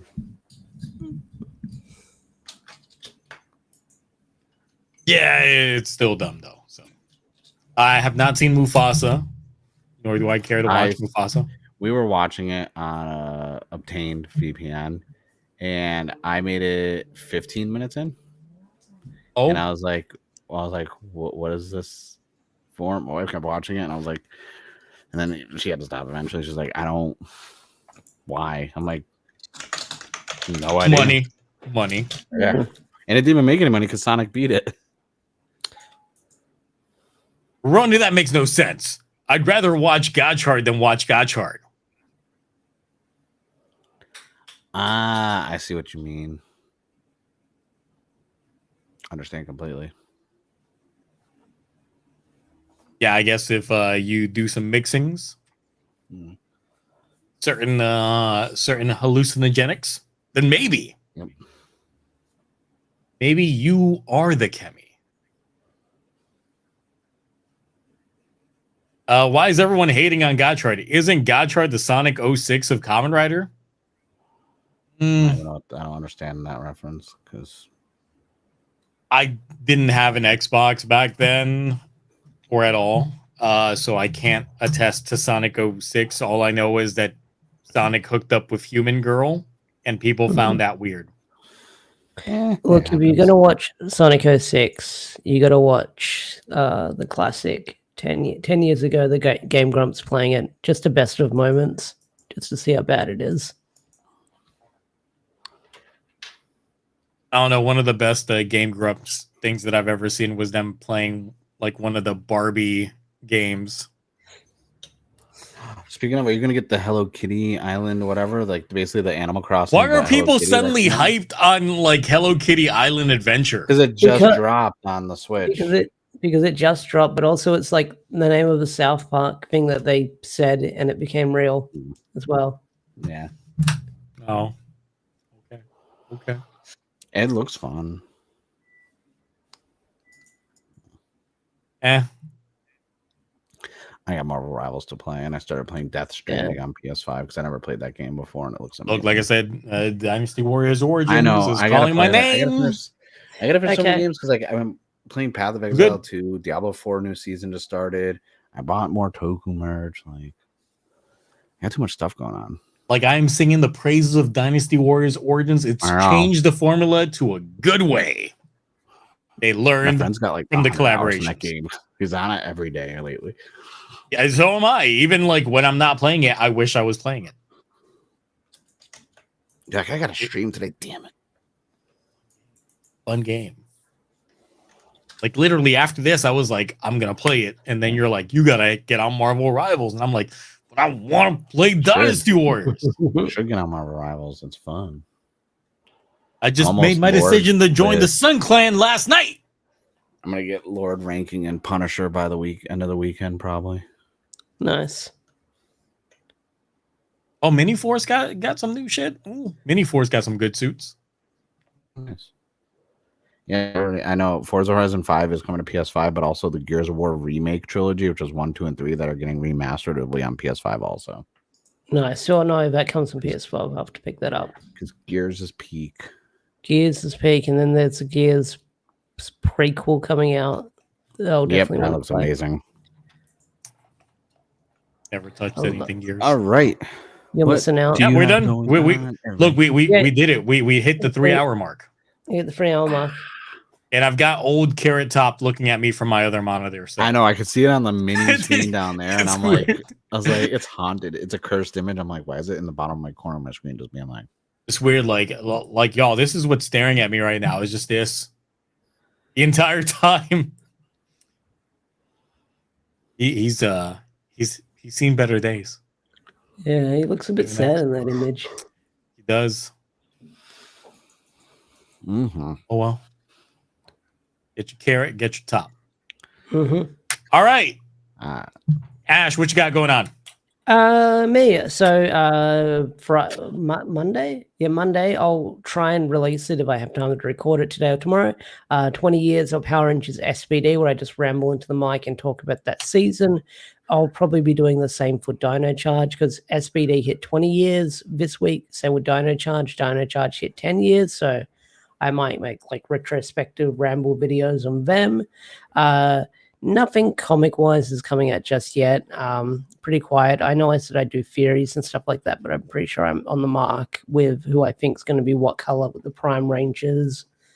So I'll probably just be scripting other videos and stuff like that on the side and working on stuff in the background. But yeah, check out my unboxing videos for the Massiverse, for the MMPR The Return. That was a lot of fun to do. I'm sort of getting the hang of doing unboxing videos. I'm learning, getting tips from Mark. But yeah, check out my stuff. It's been finicky up and down on the views, but hey, I'm having fun making videos. Nice. Mark, what you got going on? I accidentally put a video live like right before we went live tonight. I went over the newest Gavu candy toy set, which came with caking form. I'm mad you can't squeeze it. It doesn't squeeze. Oh, So I need a refund. But then the newest acquisition, which will be going up next week, is we have the clear drive driver. Nice. And I can't wait. I'll show you guys really quick. I want you to see how good this clear quality is, because this is what you can expect from the hold on. I fives. gotta make a mark right there. There it is. Oh, it's so clear. So tiny. Maybe just not. Well, I have the shift brace. Yeah, I do. And I had the shift brace is clear completely also. So this is gonna be fun. Now I want the Fies one really bad. But scalpers ruin that, so we have to wait. It is still Q1 of this year for that, but I don't know when. Probably like March. But yeah, that's it. Just normal videos too. I got like 30 plus subscribers in the last couple of weeks. It's weird. I haven't really been doing anything different.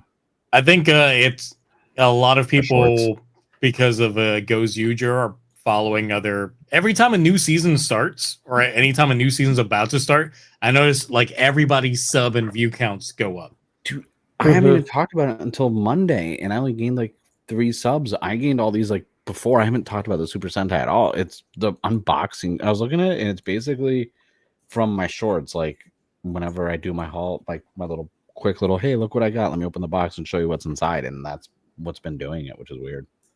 I mean, I know I'm finally candy videos close to 4K, but we'll see. I'm halfway over to 2K now almost. I'm almost at 1,500. I was like, yay. Working our way up. We'll see. Meanwhile, Mr. How many Ks you got?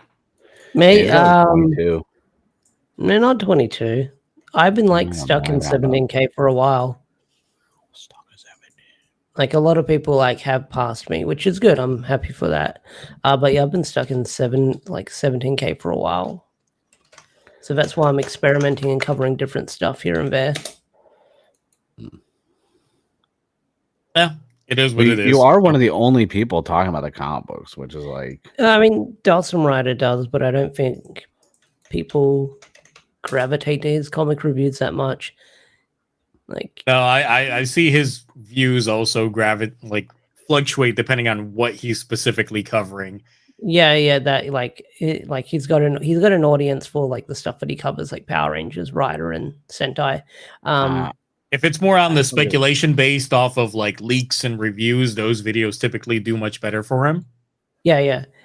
So like his audience knows what they come for, which is good. But like, I guess people come for me for the comics here and there. But then again, like I'm the only one covering the comics. I don't want to say the only one, but like I'm the top dog consistently. People's champion. I don't know. Yeah. Just send the emails to other folks going like, hey, you want to throw down on some comics in a video? And that's it. I just want to be like Ash to the point where I have enough subs and this and that where I don't even need to put text on my thumbnails. I could just do a random ass photo and hit like. I mean, that's more of a like I like doing. I don't know. I tried. You literally put up a video like, look at these Power Rangers, boom, just a screenshot with no dialogue from a comic books page, boom. Well, I edited. I wrote paragraphs on them. Well, I edited like some of the like no speech bubbles. I'll either Photoshop out or something like that. Yeah, I do that when I would talk about comic books in the past, just because like I don't want to spoil dialogue, and most of the companies actually will have like. Don't spoil the dialogue. If you have press releases and they give you stuff, it'll say like, "Hey, we will provide you pages with speech bubbles whited out. Don't use any dialogue in any of your reviews." Well, most of like my Marvel gets strict on that. Yeah. Well, with Boom, like most of the because I have the speech bubbles. One, I'm too lazy to edit them out, and for like I guess 3 or 4, whatever point I'm on, is that like most of those screenshots I use are from the digital versions I buy, not the ones that Boom sends me as press releases. Nice. Cool. All right. I mean, for me, I got nothing. I'm still got to work on my Gavu catch-up video. Boonboomger is not going to come until it's done coming, aka once it's done. just do a whole on catch up like I did with Gotchard. It's probably going to be more enjoyable to Gotchard because I mean that's an understatement.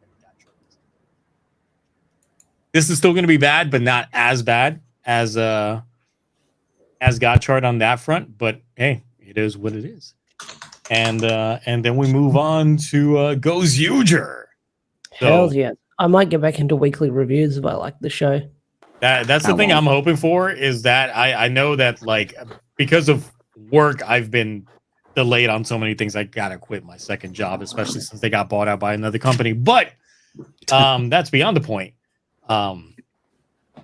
So yeah, like got to get back into the grind. Obviously, last week I was sick and then got more sick as things progressed, and then we got the GoZyuger conference. So I was doing that in the recovery phase of getting that out, but that took literally all night. Because after like I got done editing at like 4 a.m. and then I tried exporting and it was like, this is gonna take 2 hours. And I was like, it's 4 a.m. What do you mean 2 hours? So I literally took like a nap, woke up 2 hours later. Well, actually, I ended up oversleeping and woke up 4 hours later. And then that's when I uploaded it and then did the thumbnail and all that stuff. And then just slept again right after it went live. Yeah. But at least the GoZyuger video is doing good. But that's usually how it goes when it comes to press conference things. Yeah. People are hungry for the information. Yep. So they look all over the place. So that luckily came out at a proper time to cash in on some of that stuff. Because I know if you're late to the game in terms of covering like a presser, then it's hard to like recoup. You got to be there like that those first 24 hours. That's why I didn't even do it. I was like, nope, let me go in depth on the candy toy stuff because no one does videos about candy toys. Yep. Well, there's some people that do, but like by the time they do the videos, it's usually people live streaming it, and it's like, well, this news article is 6-7 days old. Like, especially for toy announcements, it's already all over social media by then. Yeah. And candy toys are still very niche, even though they're getting more popular because I see more people talking about them. Because they're cheap and they're more posable than the DX mechas. Now, one thing I will say I just noticed is our shelves are completely opposite colors from everybody. Like I've got black shelves, like Mark's got the white shelves, and then you've got the wood grain finish on yours. Yeah. Well, I did have the black ones, but IKEA, they have all their stuff is white. And yeah, usually, yeah. Because usually I have the Target ones that are like the Walmart ones you get that are like the medium density fiberboard ones, but they started breaking. So I was like, I'm just going to IKEA and get these ones because you can actually buy extra shelves and extra things to put more shelves in, which you can't do if you buy the ones at Target or Walmart. No, I've got the Bunnings ones, but stack them. These are two separate shelves. I just stacked them on top of each other. Yeah. I kind of wish I got like thinner ones like that. That's how I do my shoes. I got like all my Nikes and all my different limited ones. I got them over there, but I'm not gonna have them behind me because some people are like, oh wow, sneaker dad. It's like, shut up. Oh, yeah. We got a sneakerhead out here. Yeah, basically. Where's your henshins? Where's your bladed henshin by henshins? They don't make them in my size. They don't make them in my size. I wear like a freaking 12. What do you want to use to hang swords like memorial? Use the fucking 3M hooks. Yeah, 3M hooks is what I've got all my stuff hooked up on. So on Amazon, Walmart, Target, all these are 3M shelves. They have so many different hooks. Like they have ones. Basically, if you get the ones that are good for like they show like mops or like Swiffers being hung on them, those are the ones you want to use. Yep. All right. Well, that's it. We are here 3 hours, 13 minutes, and 31 seconds in. Carrot Top still looking at me on my side screen. It's very awkward. On mine. So we are out of here, y'all. We will catch you next week. Until then, bye. I wonder if I'm going to hear it. I'm probably not going to hear the audio from the end. You're not going to hear it. I believe the stream I don't hear it anyways.